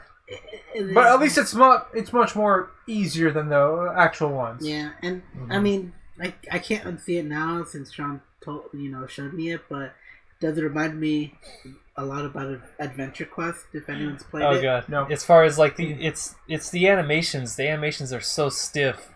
that they look exactly like the fucking 2005 game Adventure Quest. Hey, I'd go back to it in a heartbeat. I just hate that because their joints, they don't move right. They're all stiff. They attack so bluntly. It's an app game, so it makes sense. But there are app games that do it better, but it's just their movements are so stiff. It's just jarring to me, at least. And moving on, there's also news about Is It Wrong to Pick Up Girls in a Dungeon game coming out? Possibly an app. Oh, well, that's been announced on Crunchyroll, right? Yeah. There's no way that's not Japan only. Yeah, there's no way. But no one in the US would buy that. Well, I mean, you told me Crunchyroll doesn't exist in Japan. They don't actually, no. I mean, you cannot access Crunchyroll from Japan or without a VPN or Faku, no. Yeah, it makes you wonder why. And now, just recently, Crunchyroll has been blocking certain VPNs, so even with certain VPNs, you can't access Crunchyroll. I'm angry. They can't do this. They're very strict about who gets to see what from what station in Japan. Those bastards. No, it's not in Japan, it's Crunchyroll. So it's anywhere in the fucking Western audience from Japan. Basically, yeah. Yeah, so... what else? What exciting news do I have? We're going through... Told you that. Well, there's been news about Ruby coming out very, very soon. The season 5, right? No, that's season 6. My bad. Season 6. Yeah. There's news about that eventually coming out within the next few months or so. Well, they've got new other productions, and I mean, I don't see... There's Nomad, or Nowhere in the Nomad, or Nomad the Nowhere. Yeah, or... Well, whatever that new animation is, I mean, I'm more excited for Camp. Yeah, that's probably going to come back again, seeing as how they're probably still going to be in camp. And they're in summer, right? Yes. Yeah, and they're going to still complain about, like, saying, how did all this time, how are we still stuck here? Or at least Max will. Yeah. And let's see, last time we left there, was Camp Campbell was being arrested by the FBI. Oh, for money laundering and among other stuff. Yeah, he's also killing the some prime minister of some Asian country. No, he never killed any prime minister. He became the mayor of Taiwan or some area in Taiwan. Okay, see, he also had information about Russia, and he also seemed to be having gold that had the seals of Nazis. Hey, that Nazi gold is really expensive and rare.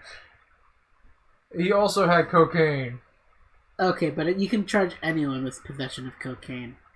And a lot of other things. Okay. What? Let's see, what else? I can't think of anything else of exciting news to tell you. Alright. Let's see what you got. What have you seen this So I've got past few weeks? I'm gonna practically be ranting, but I'll start off with the worst one. You guys ever watch Nickelodeon? Of course. Well, have you ever watched Zoe 101? No. Wizards of okay. Well, I was thinking of a different show. That's Disney Channel. Not Wizards of Waverly Place. But Dan Schneider has finally been cut from Nickelodeon over controversial allegations. So mostly, I mean, it's not really specifically child abuse, but that's been in the talk for a while, and among other things. But mostly abuse through other coworkers. So he's already been a controversial subject in the Nickelodeon scene for like the past few years. Sure. And when I heard about it, I almost didn't want to believe it, but the Amanda Bynes breakdown was significant enough for me to believe it. And yeah, I'm glad he's cut, but he's still gonna be producing stuff with children. So guys, you didn't fucking cut him off, but whatever. Jeez. Next one. Monster Hunter Worlds gets a new arena event for the Dodo helmet, which I already have. But the spring event is coming up soon. I guess in the 6th of April. Okay. And that's something to look forward to because there's going to be a lot of neat things coming around. And hopefully the fucking Dante costume and weapon set. Because I'm a Charge Blader, and the Charge Blade moveset has been given to the Dante weapon. Okay. So I want it just for that, and I hate everyone else who's going to try to get it because I'm a Charge Blade main. But that's close to my heart, and especially I came into Devil May Cry late in the scene, but I watched the one thing no Devil May Cry person has: the anime. Oh, I've seen the anime. You forgot. Okay, you have also seen the anime, No but I will also be playing the game. Yeah, there's no point, but it was sweet and I liked it. And fucking, he should have his fucking sundaes, man. His strawberry sundaes are amazing. That's his like guilty pleasure, man. You know, slaying demons, getting bitches, and then finishing off with an ice cream sundae. Strawberry sundae. Strawberry sundae, thank you. Or eating some nice pizza. That's always been his thing in Devil May Cry. Yeah, pizza's the big one. Yeah, he's like a Ninja Turtle, you know. He's the fifth one, technically. You know. Yeah, they probably get along. Michelangelo, Donatello, Raphael. I can see him get along. Yeah. Did I just say Michelangelo Yes. again? Yeah, that's one. Raphael, and then, Donatello, you named all four. Yeah, okay, I named all four, and then you got Dante. The fifth Ninja Turtle. Yeah. Pizza-loving motherfucker. Alright, so next one. There has been a settlement for the Uber incident with Elaine Herzberg's family. Heinsberg or something like that.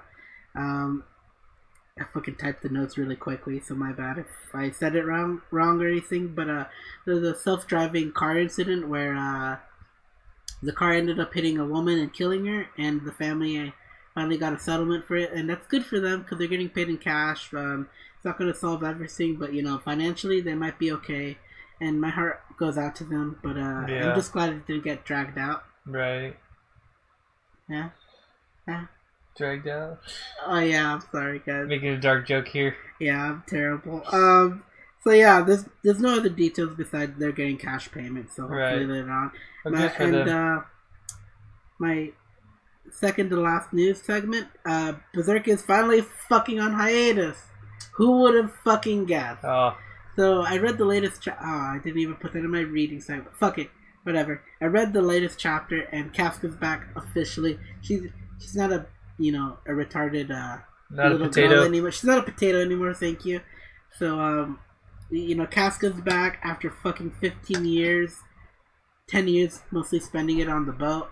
So she's back. It's taking this long, and now we're gonna have to wait for more. Yeah, that's just jarring. That's just got to be jarring for people who've been reading it since the beginning. I didn't even read it. I read it in 2008, and I've just been in a hateful rage boner ever since. Yeah, I'm talking about people who've been reading since the 90s. It's like, holy shit. It's like, yeah. How do they feel about that? That's gonna be rough. I know people from 2002 who have been waiting for that, so I can only imagine the other guys. Because those guys are just fucking...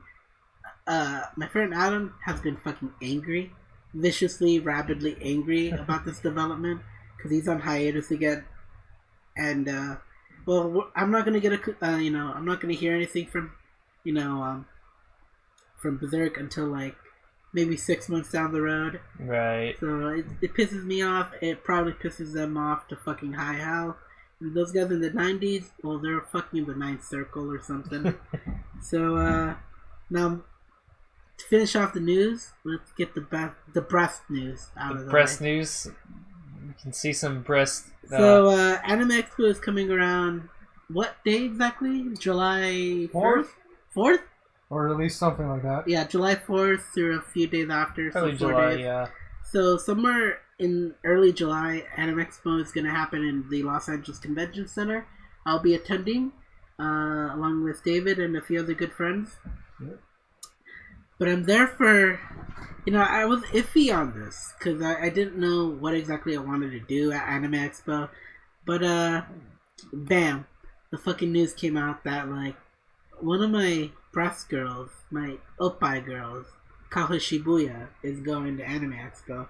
She's no Hitomi Tanaka, but she's on that level. Hey, she has a cuter face, so she... But Hitomi's got the personality. Hitomi's got the personality. She plays Monster Hunter too, so that's what's weird. But Kaho Shibuya, she does the cosplay stuff every now and then, and I want to have the opportunity to say I got to meet a porn star.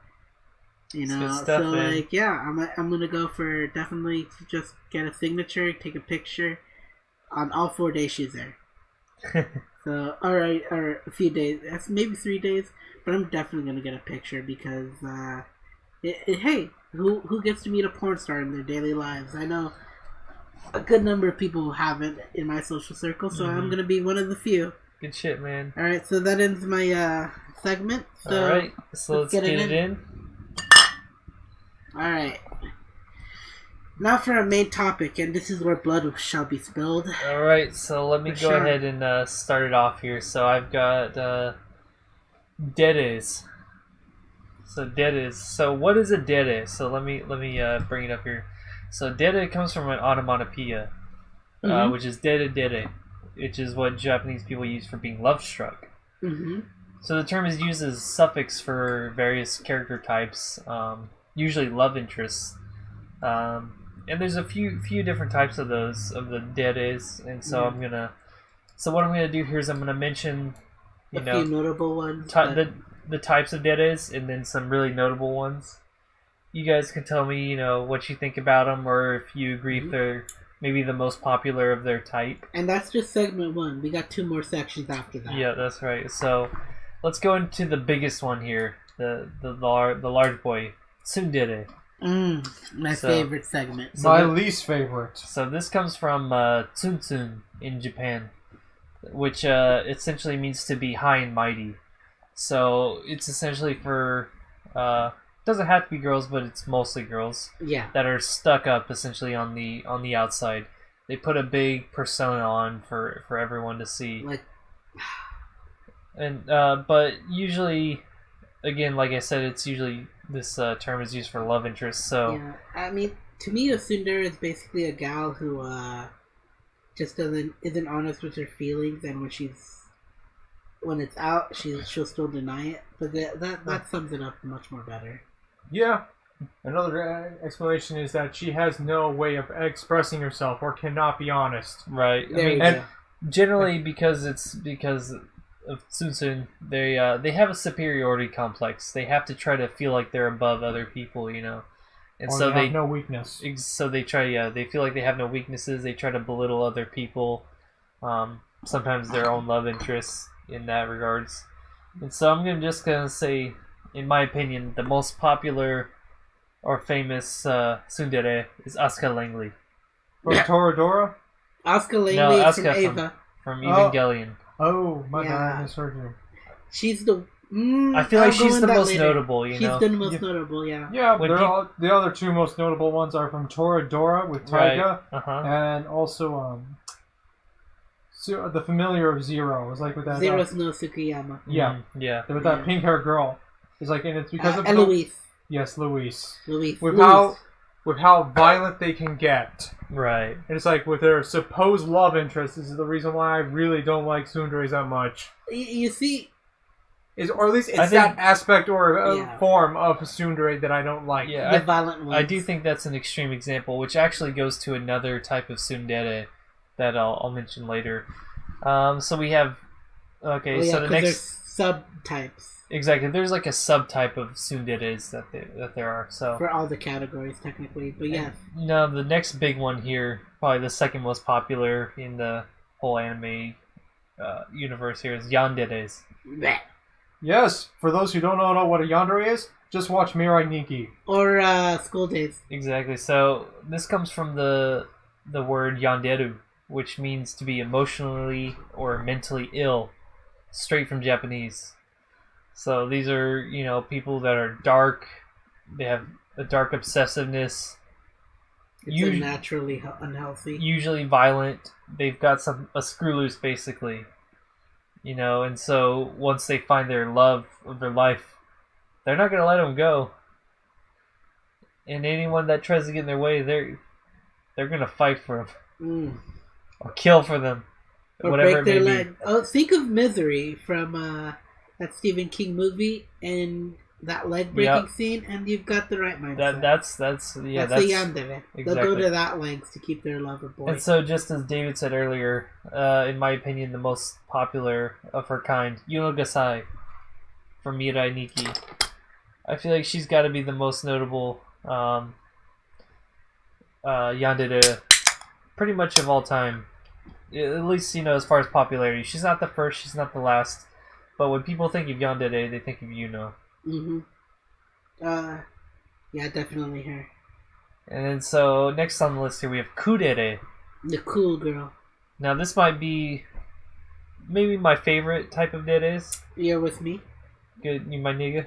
So this comes from as ku is so from cool, and Cool. from cool.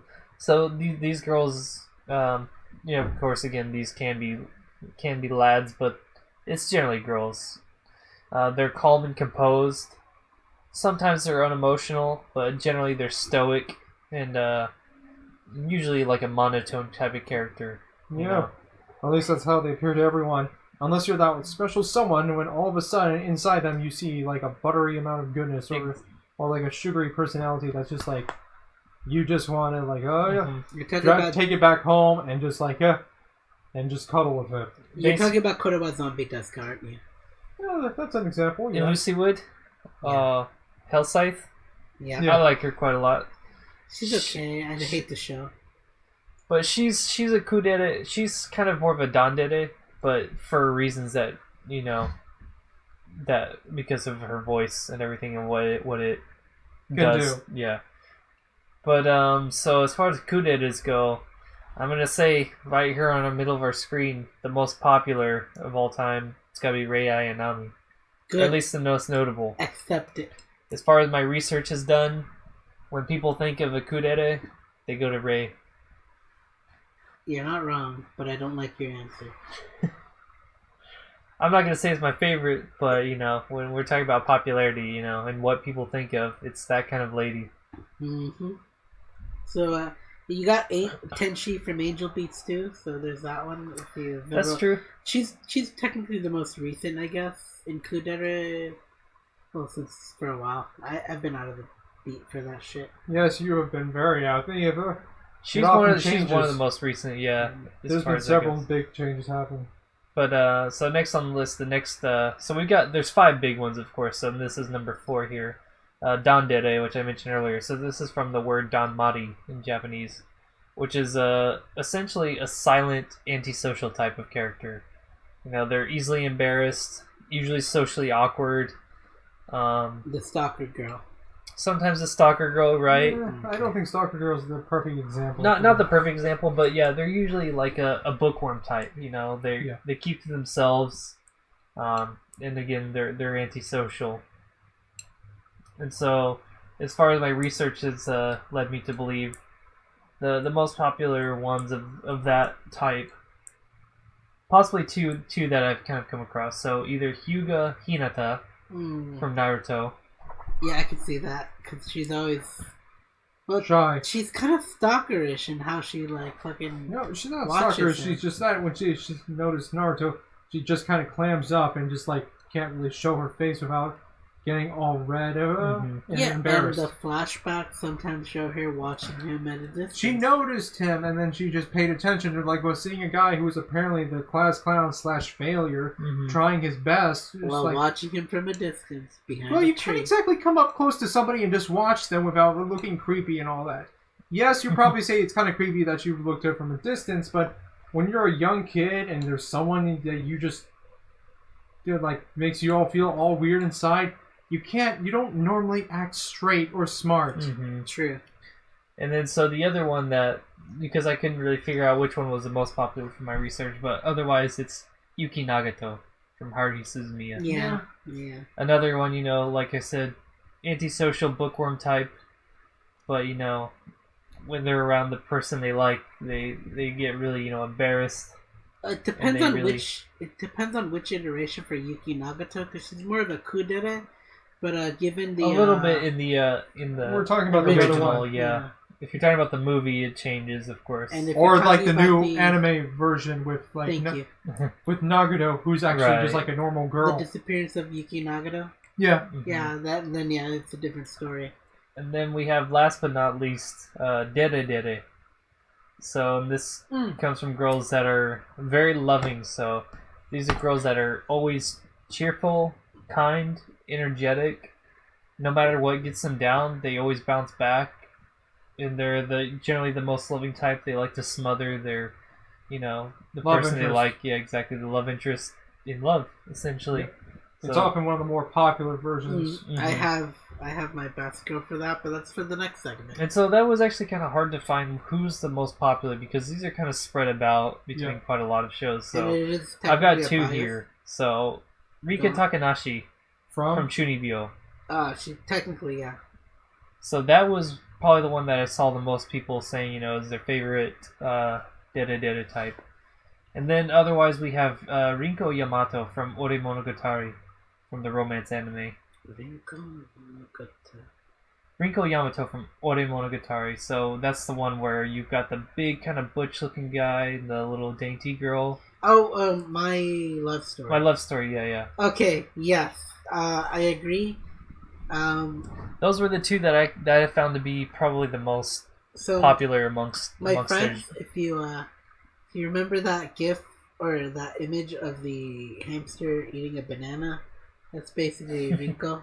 Right. Yeah, because there's no way she's gonna handle that. So that guy's like 5 times her size.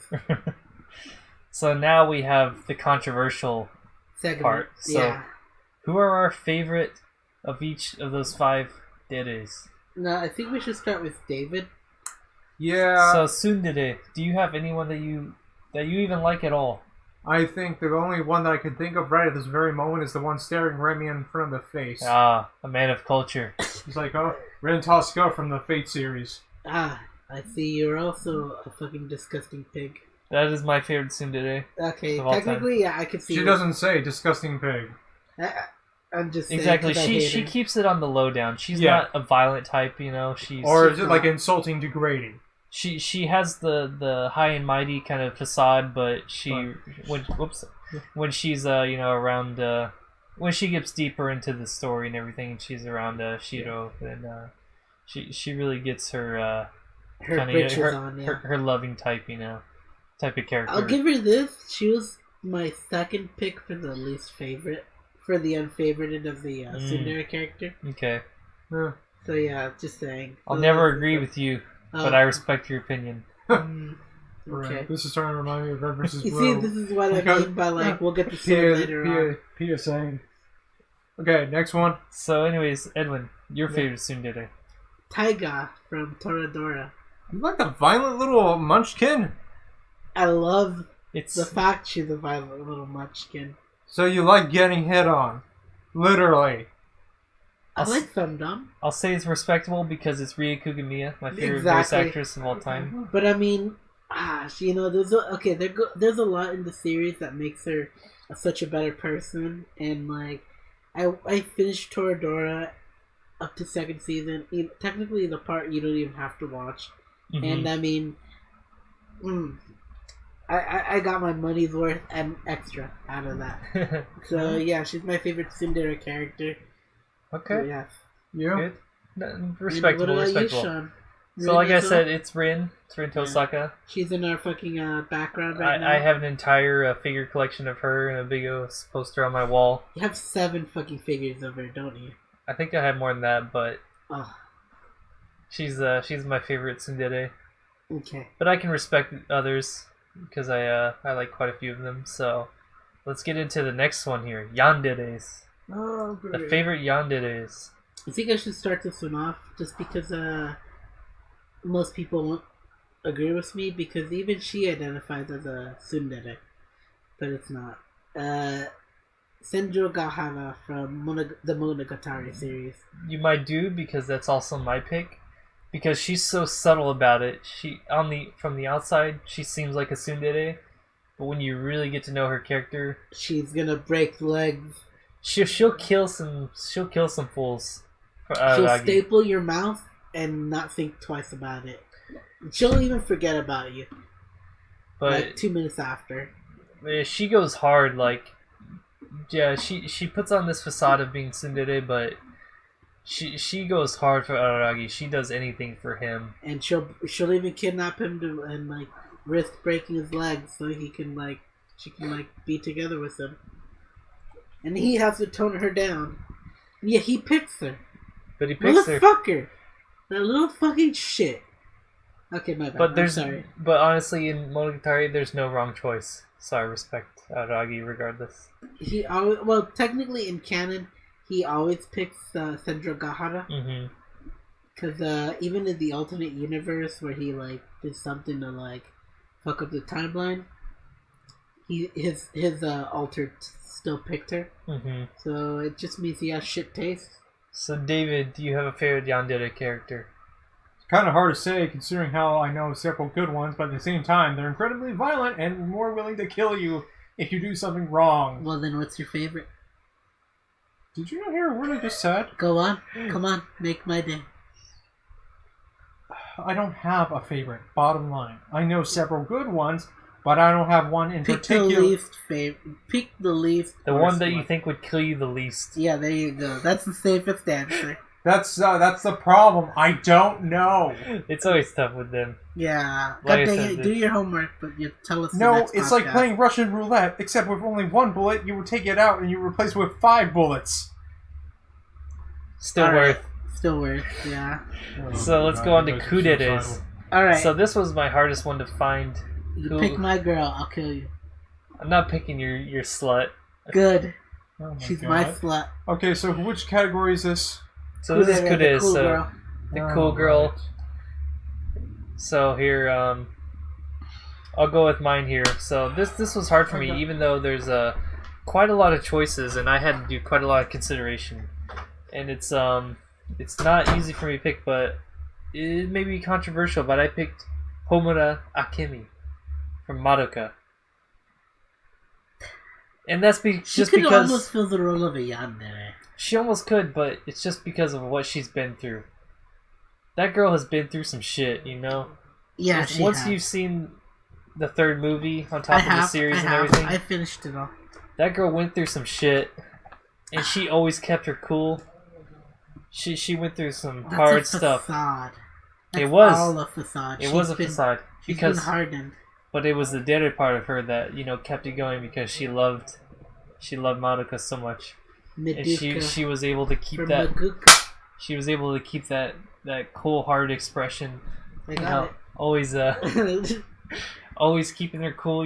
Going through everything, all the hardships, but somehow somehow I kind of related to her in a way. It's like that she It makes just went sense. through all the trials. Like there was quite a few other kuderes I could have picked. Like I said, it's probably Yeah, my favorite Definitely. type of dere. They could have picked Tenshi. But, I love Tenchi. She's a good lass. she's a good lass, but But I had to pick Homura just because she kept stoic. She kept strong through everything she's been through. no. And I respect it. You respect it because of the Les feels. I'm not even a huge Yuri fan, but something about that just really resonated with me. Alright. I'll respect that though. So Even though you're not honest about it, I'll respect it. I already know what yours is gonna be, so go ahead and. Alright, so my favorite kudere is Rei Ayanami from Evangelion. She's always been yeah, that happens a lot. So the reason I like Rei Ayanami is because I always thought she was like a cool character. Mm-hmm. Ever since I watched Ava back in the day, and continued it, I've probably rewatched Evangelion 7 times already, and I hate. I'm gonna say this right now. I hate the Ava movies just because they don't do justice to my girl, my Okay. favorite girl, and I mean even technically in the show, in the original show. The original Rei died and they got replaced by a different clone, technically. But she's my favorite. She was there for me for everything. She was my first, like, waifu girl. Like, oh yeah, this girl's really great. Like, and just back before I knew what a waifu was, I was like, thought she was the best thing ever. And then the dojins for Mugodan came out, and then she was there for that. So she was there for my first anime, my first dojin, my first practically everything, man. I'm sorry. I respect it. You should. You kept strong with your waifu. Yeah. The waifu stuff is real here. Having one more waifu will destroy your waifu. Yeah. I'm committed to one waifu. Not to be confused with wife. But yeah, you need to have a fictional waifu. So in your David, heart. do you have a favorite dere character? You know, the cool girl who never broke character, always kept stoic, always was strong through everything, but had that loving side. Well, I guess we can remember several few. There's Tensha from Angel Beats. There's Tomoyo, or at least that white-haired girl from Data Live. That's a good Pick your candidate. poison. Data Live. Done deal. I respect that. It's like, huh? They actually had several good characters there. Alright. Wait, she's the one that was like piloting this mecha suit, right? Yes. I like how I know that, and yet I hate the show. Don't know what to tell you. Yeah, don't worry. It's just that kind of show I don't like. Alright. Well, it was Now we got Dandere next? Okay, go on. Finish that. Okay, I was gonna go say Finish next. it! Oh. Go Alright, so we're going into the fourth of them, Danderes. So the silent type, you know, I maybe think we picked the best girl for this segment. I think maybe mine is. We'll see what yours is here, but mine here is Mio Akiyama from K-On! My nigga. My Because nigga. mine is also Mio Akiyama. She's that from silent K-On! type. She really only cares about, you know, her practice. She cares about being good at what she does, you know. She's not like class president or anything. But She's not something. But she has a status that like She's got that cute side to her, though, you know, and you know you she can see it in her. She hates having stuff thrown at her. Like, I have to be responsible for this and talk in front of people. I can't do that. And then at the end of the day, she just snaps into this mode where she can do it. And on that same note, I did have to give an honorable mention to Chihaya Kisaragi from Idolmaster, because she's also got that same facade where, you know, all she wants to do is sing. When she gets in that mode, you know, she doesn't really want to be the idol with all the popularity. She's a shy girl. She just wants to sing. She just wants to sing, but when she gets in there, dude, she's fucking solid. And she kind of feels that She's that a same little role. match girl. Little match girl. Oh, you're talking about the group, the little group of. No, she's not in them. No. She sang. Okay, in the anime, she sang Little Match Girl. Oh yeah, she did. Yeah. That's Yeah. what you're talking about. Is that her? Yeah, I believe so. I like how I nailed that down. I was thinking of something else. I was thinking about the separate group that they made in Idolmaster, but yeah, she's. I just give her an honorable mention. Alright, good. David, do you have any Danderes, the silent, maybe bookworm type that you want to give shout outs to? Nothing. I can't think of one particular one. Okay. But let's see. How about Tsukasa Hiragi from Lucky Star? Okay, solid. Who's You know- Tsukasa? You know The the older twins. sister. The twins, Oh. like there's the pigtail, then there's the short hair bob with the bow on her head. Yeah, you're right. Her. There's Isn't she the youngest? Yes. Oh yeah, then yeah, she does fill the role. Yep. So- Another possibility is Mikuru Asahina from Haru Hei Suzumiya show. Mikuru isn't that. Okay, yeah, I see where you're getting at, but I mean, I didn't see her as that. Well, she was before Haruhi dragged her in and forced her to Yeah. do all this stuff. I agree with you there, but I mean, she's always. If anything, she's the ultimate side character Yeah, in Haruhi. sure. At least Yuki Nakato got her own series. I don't know about her. Yeah, I don't know. I also like Mio from K-On! Like you guys. A man of culture, I see. Mm-hmm. Other than that, I can't think of much else. Alright, so now we're gonna get to our... honestly, we fought over the best. Now we're gonna get to our worst. So, right on time. We Alright, got it to our best. Now we gotta get to our worst. let's get to it. So the worst of the girls is gonna be maybe controversial, maybe not. We'll see. probably fight over this because, you know, the best, we were civil. Now this one, we're gonna fucking go at our throats. Alright, Oh, goody. so Tsundere, your least favorite. Edwin, do I'll- you have one here? Oh, okay, David, you seem to want to go at it. Alright, Yep. I'll fight you. It's like, you're Tiger from Toradora and then Oh. Louise from Familiar of Zero. They're the same voice actress, so there's I no hate you. difference. I hate you to Yeah, death. yeah, I'm sorry. No one disrespects Ryu You're a part of Kugamiya. this like- council, but Look, you're not the rank of master. Yeah, speaks the janitor. Anyway, look, I respect the voice actor. I Someone has just to don't clean respect their personality. On the note of It's janitor, someone has to clean the trash. Yes, I know. all right. It's like, But yes, I understand what you're getting at. She's violent, but once you crack that hard She's still exterior, violent. You gotta crack it real hard. You gotta crack She's it like- real hard, and you get a nice juicy okay, first center. off, She's a familiar Tootsie Zero Roll. Louise. Throughout the entire series, she never stopped hitting and abusing the guy.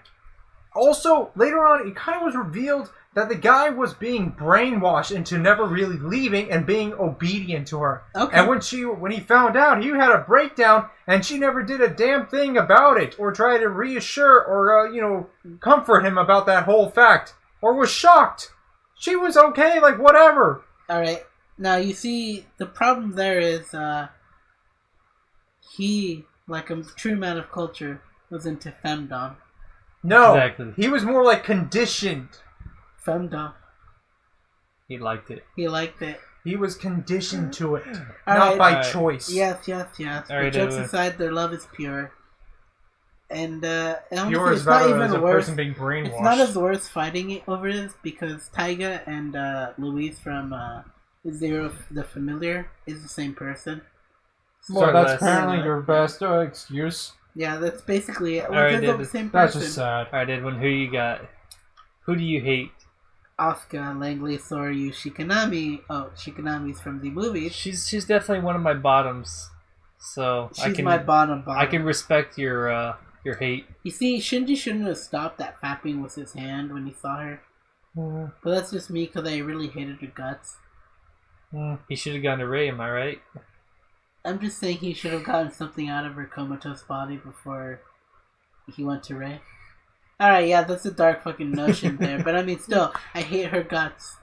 I absolutely don't find anything redeeming in her. And I really hate how End of Evangelion made her the best girl. At the final I hear movie. you. I hate it.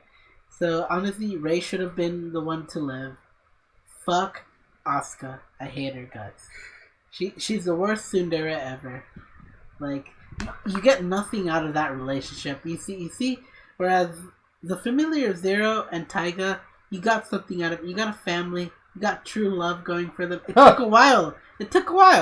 You get nothing from Asuka. Okay, I can agree with you That's that. true. She takes, and she gives nothing back.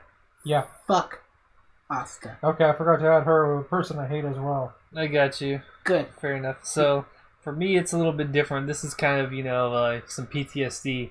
It's Kagome Higurashi from Inuyasha. I'll agree with you there. The Okay, first that's a tsundere, it's the first tsundere I was ever, encountered in Introduced? my youth. Oh dear. And it has to do with, her portrayal in the anime and everything. She's portrayed as, like, this perfect character, this great girl. But she's a bitch, Around Inuyasha, she's a bitch, And I don't find anything redeeming about her either. Yeah, I can't well. And I hated tsunderes for the good portion early in my life just because, I thought that was all that they had to offer, Now, if you want another bad example of tsunderes, just look at Ramen 1/2 with a Kana. Right. There you So, go. That yeah. was just a dysfunctional, pairing right there. right. It's like, Ramen did plenty of bad things. He made mistakes, but at the same time, he admitted it. Mhm. And he tried apologizing for it. She Right. was always violent, rude, and condescending. And even the one time she was cheating and he came to her, and he was kind of aware, he said, just please tell me you're not. Just say that and I will believe you. Mhm. She kept her mouth shut. Damn. He was giving her a free pass. Right. And she didn't even... Oh my... I could feel the hate there. Yeah, I agree. It's just this whole, like you said, the relationships was just terrible. And so, let's move on here to the next one. What I missed? Yeah, Just some hatred, yeah. For who? some bad vibes. So For who? I had mentioned, Inuyasha, and he had mentioned from Ranma 1/2. Which girl? Akena. The main girl? Yeah, I agree. They're Hammer. both the same girl. more or less. And so now let's jump into yanderes. Well, that's... I will do the honors of introducing you the worst. I of the didn't worst. I didn't really hate many yandere characters. But No, it's more like... Yeah, they're they're trigger happy of killing anyone that gets in the way with their love and all that. But you can't really hate them because they're broken.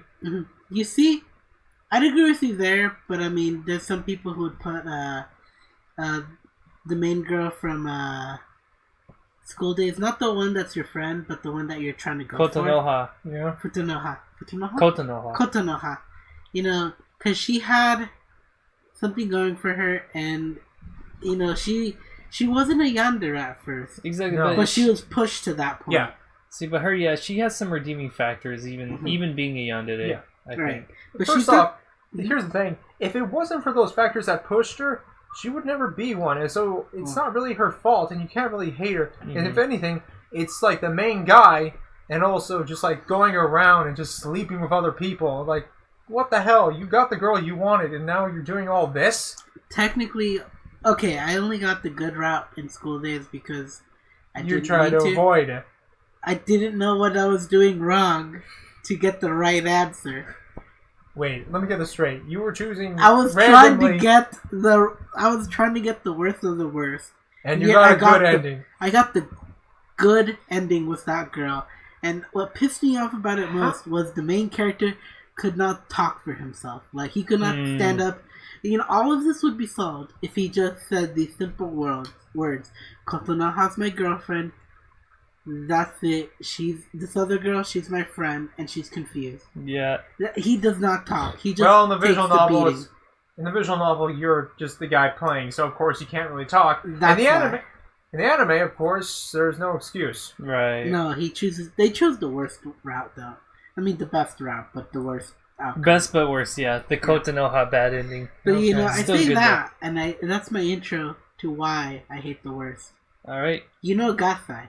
You know Gasai. Yeah. She is the definition of a trash yandere character that No, I've ever witnessed. She's pretty much the very definition of yandere. The Yeah. example. The textbook definition. Yeah, I think she's textbook. That's why I don't. And that's why I hate her. I don't put her as the worst because she still has some redeeming factors. Oh, yeah. But she's not the worst of all. She's more of a textbook, you know. Yeah. Okay, see, the reason I hate her is because if you want to put a fucking dictionary, image to the word yandere, it'd be her. And I absolutely hate her because there really should be other characters. Because yanderes need to be pushed to that point because you're missing the human element. Whereas Gasai She was pushed started at that point. No. At least in the anime. Well, that's because it manga. wasn't the first one. Yes. And that's why I hate her. You see, there's no redeeming factor in her. She hates everyone that isn't Yuki. Yeah. I didn't even remember his name, his last name. Yuki Toro. I hate his guts, but I mean, I hate her more. Like, for fuck's sake. Okay, look. Yeah. If there was an episode like Madoka Magica where there was like an entire episode dedicated to how it all began and how she started this whole looping, transferring herself to other worlds process, then I'm pretty sure you would see some things that you could forgive. And you probably wouldn't hate Yuki because when they literally first started, they were both, right. I'll give you this. Like, had She's nothing. technically an elder god at this point. Yeah, so I'll agree with you there. In the terms of an elder god, I admire her because she's trying to get something out of something that's been repeated over and over again. Like Einstein said, I believe it was Einstein, it's madness to expect something different from the same result. It's insanity to do something completely over and over and expect something different. Different result. Exactly. Yeah. And that's what I hate about her. Yeah. Because at least in the show, she mind wipes herself. So she doesn't have this knowledge of God power. Yeah. But she's going to power through everything, and any obstacle she sees, she's going to go through the violent route. Alright. She was just... Anyway, she was already at 10, not at 0. Yeah. So let me give you one worse here. Go on. Rena Ryugu from Higurashi Isekai. There's no love there. There is no love there. That's the whole point. That's why I think she's the worst yandere of all time. Yeah, but you see, you're missing the dere part. Well, she had a tiny bit. Talking about how Gasai sucks, and there was no dere there either. She loved the guy. Rena had a tiny bit, but at the same time, she was from the beginning completely batshit crazy. No redeeming factors, Everyone almost in that village was batshit crazy. Exactly, and that's why I think she's such a bad yandere, is because she has literally no redeeming factors. She's absolutely batshit crazy. Thinks all she can solve her problems with is a big fucking axe, you know? Well, technically it's a hatchet. True. I don't think it was a hatchet. I think it was a full fucking axe. Actually, no, it could have been a butcher cleaver. it looked like a machete Either or, machete or butcher cleaver. with a hook on it. Right. It probably, if anything, it reminds me more about that guy from the Tribe of the Mist in the Naruto, Dabuza. His axe looked like that. Hmm. No, Zabuza never carried an axe. He carried a long sword. He carried a long sword with that same hook thing. And it kind of reminds me of a longer version of that girl's weapon. Yeah. Fair enough. So, anyways, that's my She's not pick. the worst, but it's fine. I think she's definitely the worst, just because there's nothing redeeming about her. She's just crazy and she's out for blood. It's okay. It's not worthy enough to pull the sword out. Okay. All right. For her, no, definitely. Do you have anything to add there, David? No, what you said was pretty good about All right. her. It's like saying being the criminalist. Like So what was your yandere? Like I said earlier, I don't really have. He doesn't really have one necessarily. Yeah, it's like because here's the thing with yanderes, I know they're dangerous. Make no mistake. It's like depending whether they love you or if you're in the way of their love, they're a threat. It's like there's no denying that. All right, fine. But it's like the problem. The thing is, it's like most of the time I can't really hate them because they're just generally broken. Exactly. Like I said, yanderu means it's sick love. emotionally or mentally ill. Yeah. They have a problem in their head. Yeah. So it's like. So sick love. Yeah, I just. Something like that. I mean, for example, like I don't know. If you're familiar with Yandere Simulator, like the main character. I like the developer.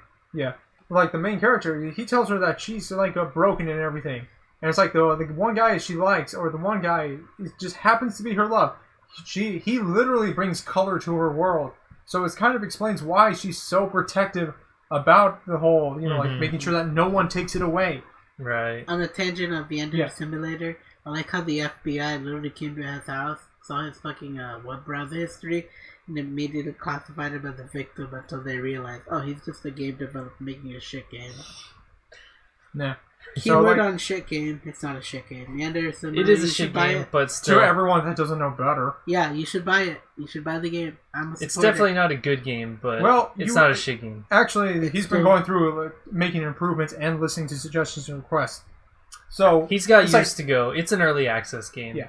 So there's often violent ways of getting rid of your opponent, but there's also non-violent ways. Yeah. So you could rise above the whole killing aspect of being a yandere and still get the guy. Mm-hmm. And still kill him. So let's. What the hell did you? I don't think you can. Are you okay? Is your ears working fine? I'm sorry. I have Misery to go off of. The Stephen King movie. Edwin. I'm sorry. Should I start playing Linkin Park? Not that Misery. I'm talking about Misery from Stephen King. So let's move on here. Let's go on. Linkin Park. We got crawling in my skin. We got 3 more to go here. So we got kuderes. So this one was hard for me too because in general, like I said, I love kudere characters. So oh yeah, we're in the worst. My bad. We skipped the best. I mean, we did the best. Yeah. So now we're down in the dumps here. Do you have any kudere characters you hate, Edwin? Hands down. Made me Saki from Another. Okay. I didn't watch Another, but she's flavorless. You see, do you enjoy eating a flavorless cracker? There's no vanilla in there. There's no fucking sweetness in there. There's no salt, no nothing. No salt, no nothing. It's just literally just dry, plain grain, and that's her. Except 10 times worse. I hate her.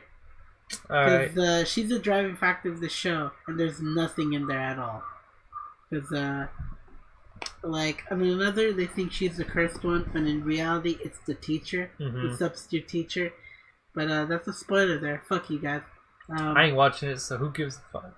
I watched it all because it's Final Destination, the anime. Pretty much, yeah. I've seen enough memes from it to know. Yeah, and it's so fucking dumb. And I mean, it's A1 Pictures who did it. So the most jarring thing about it was the art style, and that was it. So I hate Mei Misaki just because of other. Besides A1, and that's a big contributing factor. She's really flavorless, at all. She just lets things happen. she has no sense of danger for herself. Like, what kudere does that? I mean, there's no sacrificial part of it too. Like, oh, I gotta do this to protect everyone. No, she's gotta fucking stay quiet and just let everything roll and not defend herself. And she has other people defending her, which is the main boy. Right. She's trash. David, got any kuderes you hate? Anything you just dislike beyond belief? Anything you just let out your rage on? You see, this is why you need alcohol, my friend. No, there's like there's been some pretty bad ones over the series that I have seen. Make no mistake about that. But overall, it's like they all have their reasons or problems why they're kind of stoic or silent. So I don't exactly have one that I just hate with a burning passion. Okay, fair enough. So, what about you, Sean? Let me throw out mine here. We got Mashido Shina. Who's that again? From Pet Girl no Sakuraso. Pet Girl? Pet Girl, yeah. So this is probably aired like 3 or 4 years ago.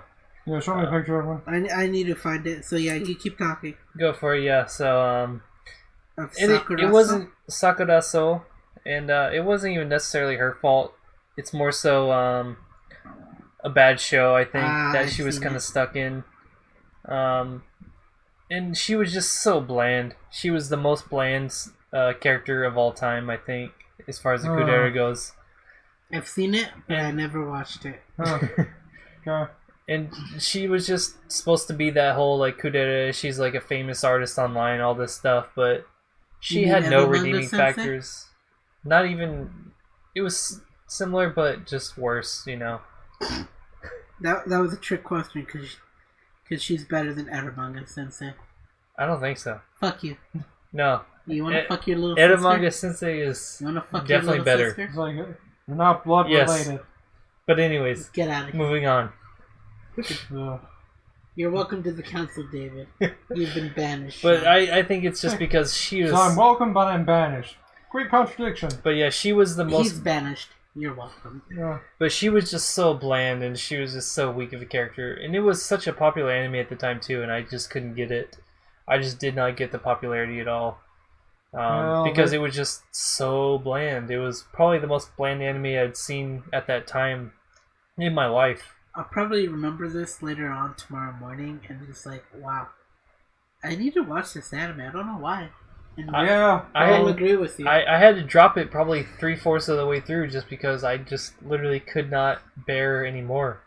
Hey, so basically, basically, what you're saying is it's like how Edwin felt when watching Death March, and how he was hammered and still couldn't watch it. I still need to watch the show so I can forget Death March. I think I was watching that before I started even drinking, probably 3 or 4 years ago. So yeah, that's probably a problem. Or a challenge. I didn't have the alcohol to help me. There, buddy. 21? It's okay. I didn't start drinking until I was 23. So. There, it's okay. I'm sorry. It's like, we're friends, the day my birthday happened, so I had problems. No, not those kind of problems, but I mean, I was just like, oh yeah, shit, I'm 21. Fuck yeah, California! I had 3 beers on my 21st birthday, and then after that, I didn't drink for 2 years. Okay, see, there you go. That's the key word. But anyway, so let's move on to danderes. So the silent type. I think you should start this one off. Alright, so let me jump in here. So I can fight you after. And again, I don't really hate any danderes because I sympathize with them a lot, but this is more of a hate because of the source material, and it's from Nisekoi, because that's probably one of my least favorite shows of all time. Let me look that up. And it's Onodera Kosaki, sorry. And it's not even her fault, you know. I feel bad for her. And which one? And it's because short brown hair girl. Yeah, right there on the short brown hair girl. I can already tell she's flavorless. No, she's not flavorless. It's just the problem is how the show was run. The show is literally from a mangaka who wrote Double Arts, one of the best manga in my opinion of all time. And the manga Double Arts got cut. And then right afterwards, he started Nisekoi and became one of the most popular mangaka of all time. And Nisekoi is probably, in my opinion, the most generic harem anime that's ever existed. Yeah, not only that, there was like a progress where like each girl was like slow crawl to a slow, like a drag, and then it just eventually any progress that was made was often sometimes wiped over. And then there was like some of the girls who just were like so like who caused so many of the problems and everything, like to the point like why would this guy stick with it or do this? Like I know there's certain reasons why that he has to do it, but even so, he's like it doesn't feel worth it. But yeah, so and like with how it ended, it left a lot of fans upset because even I've heard to stay away from it. Yes, from a good number of people because there's nothing worthwhile to stay there. Read the manga Double Arts instead. Yeah. Because or just read the new spin-off that he made, which, is hopefully not going to follow the same mistake. Because he's actually a really good writer and artist. But when he made Nisekoi, he made the most generic manga possible. And for some reason, it was incredibly popular enough to get an anime. But Double Arts is actually probably one of the best manga that I know of. Yeah, period. So think of it like a generic harem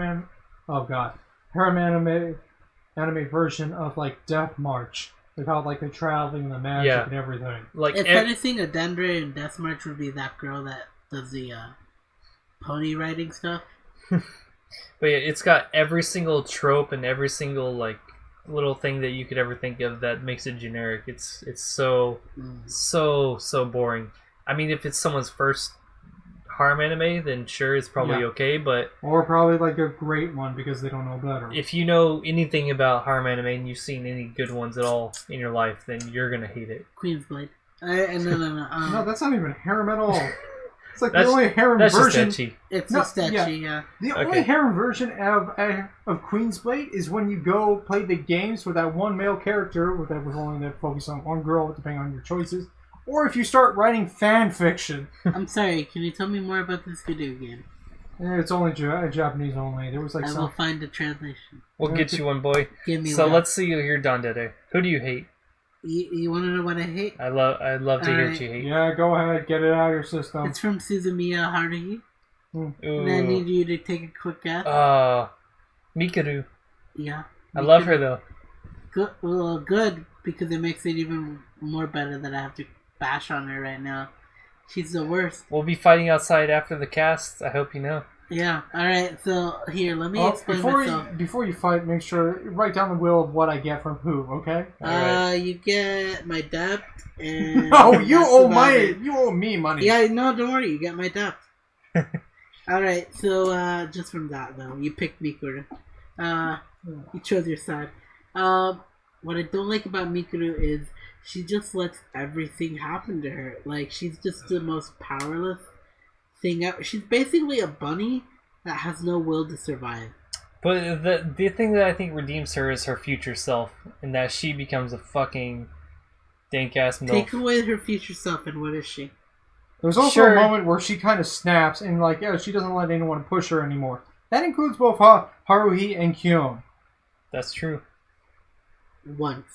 No! That one time was good enough because they don't push it anymore. That's what develops her as a person in the future, you know? Was this second season?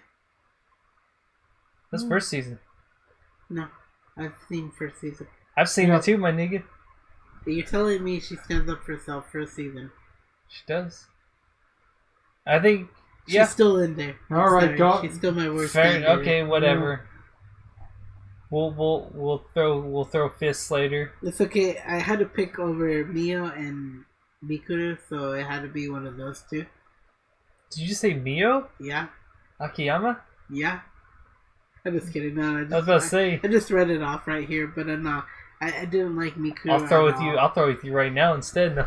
I didn't like Mikuru. I'm sure there's others I hate more than her, but she's the most notable one that I can see. She is very notable, but. David, any of them that you think are notable enough to mention?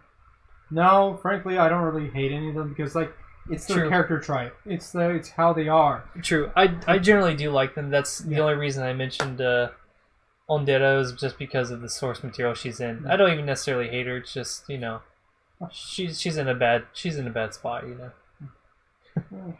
And so, last but not least, Deres. So does anyone hate the Genki girls? Does anyone hate the energetic ones? Did we even talk about the best dere? Yeah. Was I there?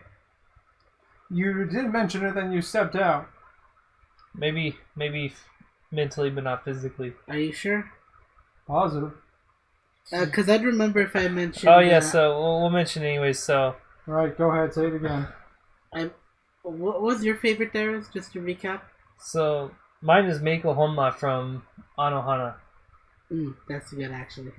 Big spoiler alert. She's fucking dead. Yeah, I know.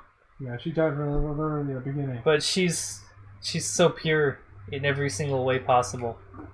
All right, David, what's your favorite dere? I don't have one. They're all a lot of them are good. All right, I can't. It's hard to hate on them. All right, Yeah. here's mine. Ako Tamaki from Netoge. Okay. And yet she can be. All right, can you show a picture of her? Oh, easy. Her purple hair, right? Or am I Black wrong? hair. Or I guess maybe blackish, dark blue hair. Netoge. So while you're going with that, in the meaning of time, I'll mention Koko Kaga from Golden Time. I mentioned earlier we had Tadabanri who cucked himself in ghost form somehow. Yeah, but this is a guy, not a girl. Yeah, exactly. But Koko Kaga It's like if it was a guys. Sorry. Koko Kaga being the girl who, to everyone except Tadabanri, she's a dere, and she's this lovey-dovey. She tries to be all nice and beautiful and all this stuff. She's popular, but then around Tada, she's a fucking bitch. She's mean. She's fucking lazy. All this stuff. Okay. She comes across as extremely not a real person. She's always trying to put up the dere facade, exactly, the act for everyone else except around Banri.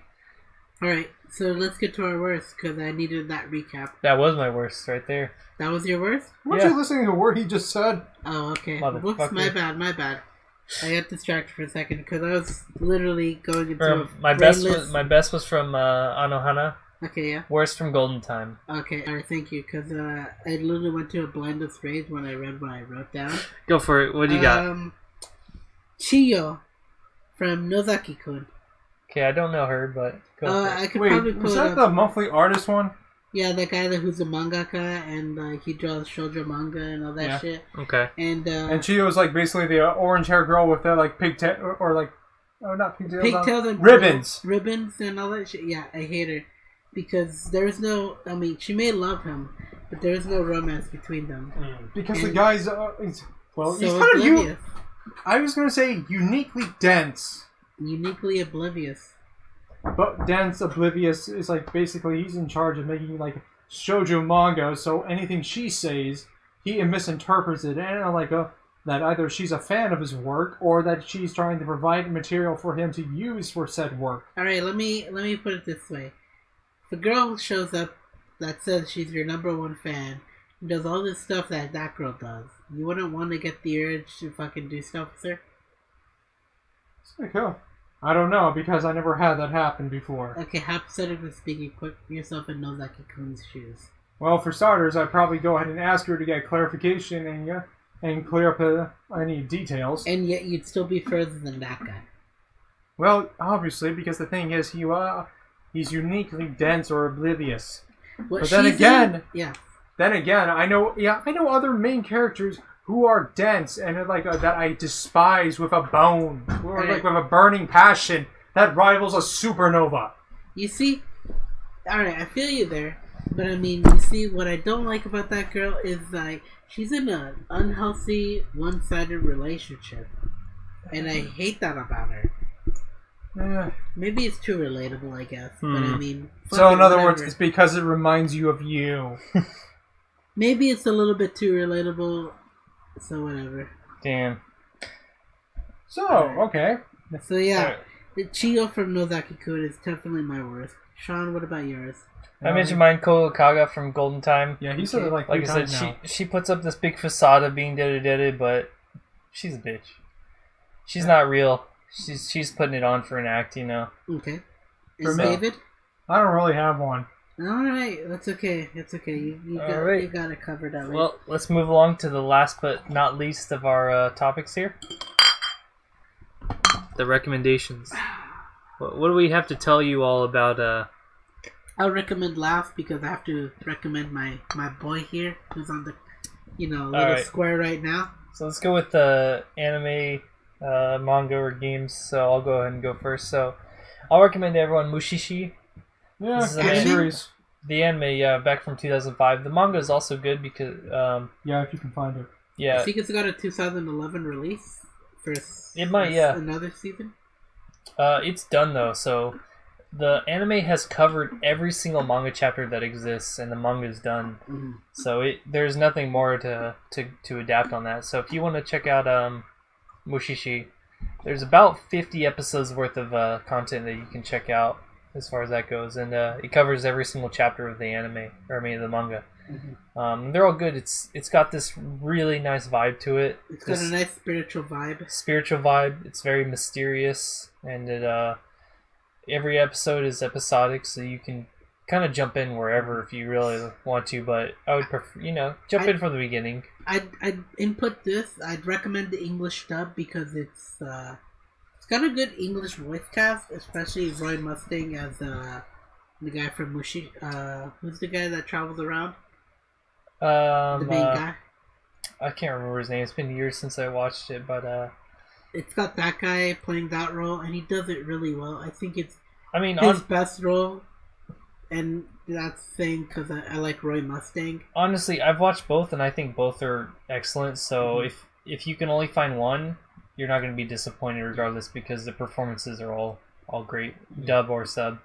Which is a Funimation role, which is weird. Mm-hmm. This is their best Funimation show. They did a great job. So otherwise, I don't have anything reading to recommend because I, rarely read. But what would you recommend for reading, anyways?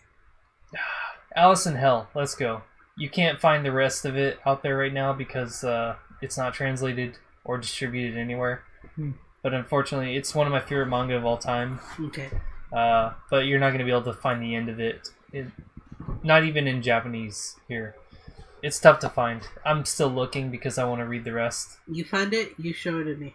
I will because it's one of my favorite manga. It's dark as fuck. Now playing? Now video games. So I'm going to recommend a tough one because I'm a sadist here. Wings of V. So this is made by the same guy who made I Want to Be the... or E? V-I. Okay. So this is made by the guy who made I Want to Be the Bashi, which was notably for probably 10 years the hardest platformer ever made. His name is Solgren. He's a European gent, I believe. Okay. And he made this game back in 2000. What was it? 14? Yeah, 2014. And it's basically a precision platformer / action game.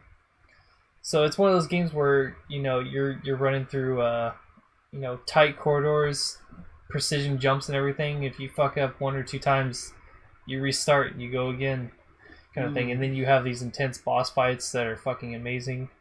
Ashton Morris made the soundtrack, which is also amazing. One of my favorite games. That was probably after I beat it, after probably 3 weeks of just grinding through it. One of my favorite accomplishments of a game that I beat, just because of just how raw and hard it was. You say that. So if you like hard platformers, then go for it. Now what's your tag? We'll get to that after. We'll do tags after this. So fine. Alright, it relates. We'll jump into that after. So what do you got for your recommendations, boy? David. Not much to tell you on this one. Watch, reading, and playing. Besides the shows that I've been telling you about, if you liked Overlord, I would always highly suggest reading the light novel, not the web novel, because the anime follows the light novel more. So you can go ahead and read the first few volumes, see some things that had to be cut off because of time restrictions. Get to know a little bit more of what's happening. Hear some of the more of Momonga's personal thoughts of him complaining about the situation. And eventually get all the way to the latest volumes and see what's happening, and you go oh my god, or wow. Okay. Or laughing your ass off. As for video games, there's really not much for me to tell you about because I haven't been doing anything. What about an experience? What do you mean? Overall. You've got an entire 25, 26 years of life. Oh, I don't understand the question. Point is, you've got a lot of video games tucked in your belt. It's like, You can promote one of those. okay, well, you can always go over the Shin Megami Tensei series. But like I said, there's always, from the Double Survivors to the Personas to, some of the newer versions that came out. Okay. I mean, you could try playing Shin Megami Tensei 4 Apocalypse. It's called Apocalypse? No, it's Shin Megami Tensei 4 Apocalypse. There was Shin Megami Tensei 4 that came out about a year or two ago, and then there was a spin-off. It was essentially a sequel / spin-off. It kind of, it's not canon, but it was a sequel of Shin Megami Tensei 4. Okay. I'm actually in the middle of playing it, but I haven't touched it in a little while. But it's good. So you're recommending that, David? Sure. Alright. And, reading. Reading, I don't have anything new to tell you, besides just possibly that Overlord light novel series. Okay, and you already mentioned you're watching Overlord? Yes, I said that as well. Alright, so I guess that leaves me. So, watching. Give me a second. Made in the Abyss. I made an Amazon review for it, and it stands as it's a classic in the making. Like, you got your Miyazaki, you got, your Spirited Away, you got your Princess Mononoke, and you got your Made in the Abyss. Like, I think it's the most natural show I've ever seen in a long ass time. Like, they built that world to fucking be unfathomably undisputable. It's good, man. It's getting the second season in the near future, so if you've already seen it, then look forward to that. But if you haven't, fucking get in there because it's a ride. Yeah, definitely. Well, I definitely recommend it. And my reading, one thing I really like Barnes & Nobles for is that they have an omnibus volume of the series, Chobits. I have the original manga for most of it, so definitely I'd recommend you guys or anyone watching to check out the Chobits series. It's a clamp manga that kind of got me started into the whole Clamp series. So everything that happened after that point was pretty good until Blood Sea. And then it went downhill. Actually, let me take that back. Until Code Geass. So, I definitely recommend that because it's one of their greatest works. And for playing, definitely Vermintide 2. You'll have fun with it, and definitely recommend it. And that kind of closes our recommendation segment. So now we get into the tags. Oh boy. Deep and dirty here. Alright, Let's go in for the last clink of the night here. And I think it's fair that David should start off our tags. So what do you got? What do you got in the dirty section here? Yeah, what's the lewdest thing you got? Well, there's several artists I've seen, but I don't know which tags to use. Alright, pick one. I'm trying to. It's like looking for. Let's see. I guess probably cosplaying. Cosplaying is a good Solid. one. Solid. Yeah, definitely. It's there's this new series that came out from. It's called Complex Cosplay or Complex Cosplex. It's made from Henojin. It's like I talked this a while back ago. His art style and stories are well made, and so that's a good series to watch or to go ahead and read. It's like as well as look at his other works. Definitely. Can you repeat his name so I can type it in right now? I'll spell it out for you. Okay, give me a quick second. H-E. N-N. Go. O-J-I-N.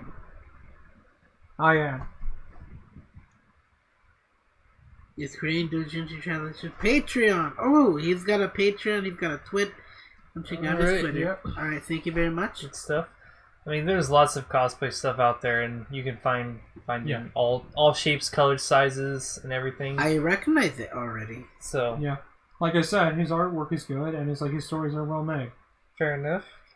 Definitely. Me or you, Edwin? Who wants to? I think you should do it. All right, so I've got an interesting one here. You've got all the interesting ones. It's a little bit, I'm always here with the dark horse picks. Stuff, yeah. So this one's it's an interesting one. Only for the cultured people, you know. So this is called Male on Dick Girl. So, So, not, yeah, in a way. So I'll give you the definition, dictionary definition here. A male penetrating a penis-wielding female, either anally, vaginally, or orally. This includes she-males. you forgot urethra. It could be, but we're not going to go there. Yeah, that's a different subject. And it's honestly only because of one artist. I actually do not like Futa stuff, but this one artist is the only one that really, really gets me going. Yeah, and it's Mogoki Hayami. So if you're looking, even if you don't like Futa stuff, and you kind of want to, dabble in a little bit of the kind of weirder stuff here, look for Mogoki Hayami. Maybe you'll like it, because I did, and I don't even like Futa stuff, but something about his art style, his stories, just can't get enough of him, I'm looking forward to his next comic kit release. Okay. What do you got, Edwin? What are you gonna finish this off with? Greatly enough, it also relates to my best girl, Rei Ayanami. Prostitution. Okay. So, it's technically someone who is... Actually, if you could look up the dictionary definition, I'd very much appreciate that. But it's basically someone who takes money for sexual services. I guess that's the dictionary definition. I mean, everyone knows what prostitution is. It's simple enough, But the reason I picked it was because my best boy, Mogudan, just does that. It's technically other stuff, but there has been moments in the Dojinshi series of Rei Ayanami where it's basically she'll take money for stuff because her master told her to do so. So yeah, it's one of those things. So I'm a big huge fan and I've been enjoying it. And there's some other people who do that stuff pretty well. If I can look up one artist on X, I definitely would recommend them. They do other stuff, but I mean, give me a quick second. I mean, just look up any Love Live Dojinshi. Oh, definitely. I'd guess besides Mogudan, I'd definitely recommend this one artist. I mean, I'm trying to think. I don't know of any in particular that I could recommend for prostitution necessarily. Artist Shinozuka Yuji, and only for one. There's some other stuff they do, but this one kind of was basically yeah. Their art is really great, and they do other stuff. Technically, it's not even prostitution, but I mean the beginning part is right. So yeah, that's about it. Shinozuka. Tag galleries. Yeah, there you go. You got all that. Good stuff. Their art style. Nice. Their art style is solid. But I'm a huge fan of Rei, and so there you go. That's my tags. Good stuff. Good stuff. All right. So I think that brings us to an end here. So thanks everyone for joining us in our mad rambling. Exactly. So I hope you enjoyed. We cut down the time significantly here, but even then, we did ramble. Still had quite a bit, but better than last time. Oh, you mean 4 hours? Work on it again next time, but I think our new setup works. So, all right, let's get together again and then just through right now. Look forward to next week. Hopefully, we should have a review up of the new Sword Art Online movie. Oh yes, that'll be this coming Saturday. Not this Saturday because it's the podcast, but this coming Saturday. So we'll be watching the Sword Art movie, getting hammered mostly. We're gonna need the hard stuff. Beer's not gonna be enough for us. Oh yeah, we're gonna fucking get angry. We need some highballs and other good stuff. You get the highballs, I'll get the I'll get something. All right. So, anyways, thanks for listening, guys. You guys have a good evening, good day, whatever. It doesn't matter. Hey, take care. Yep, definitely. All right. Take care, guys.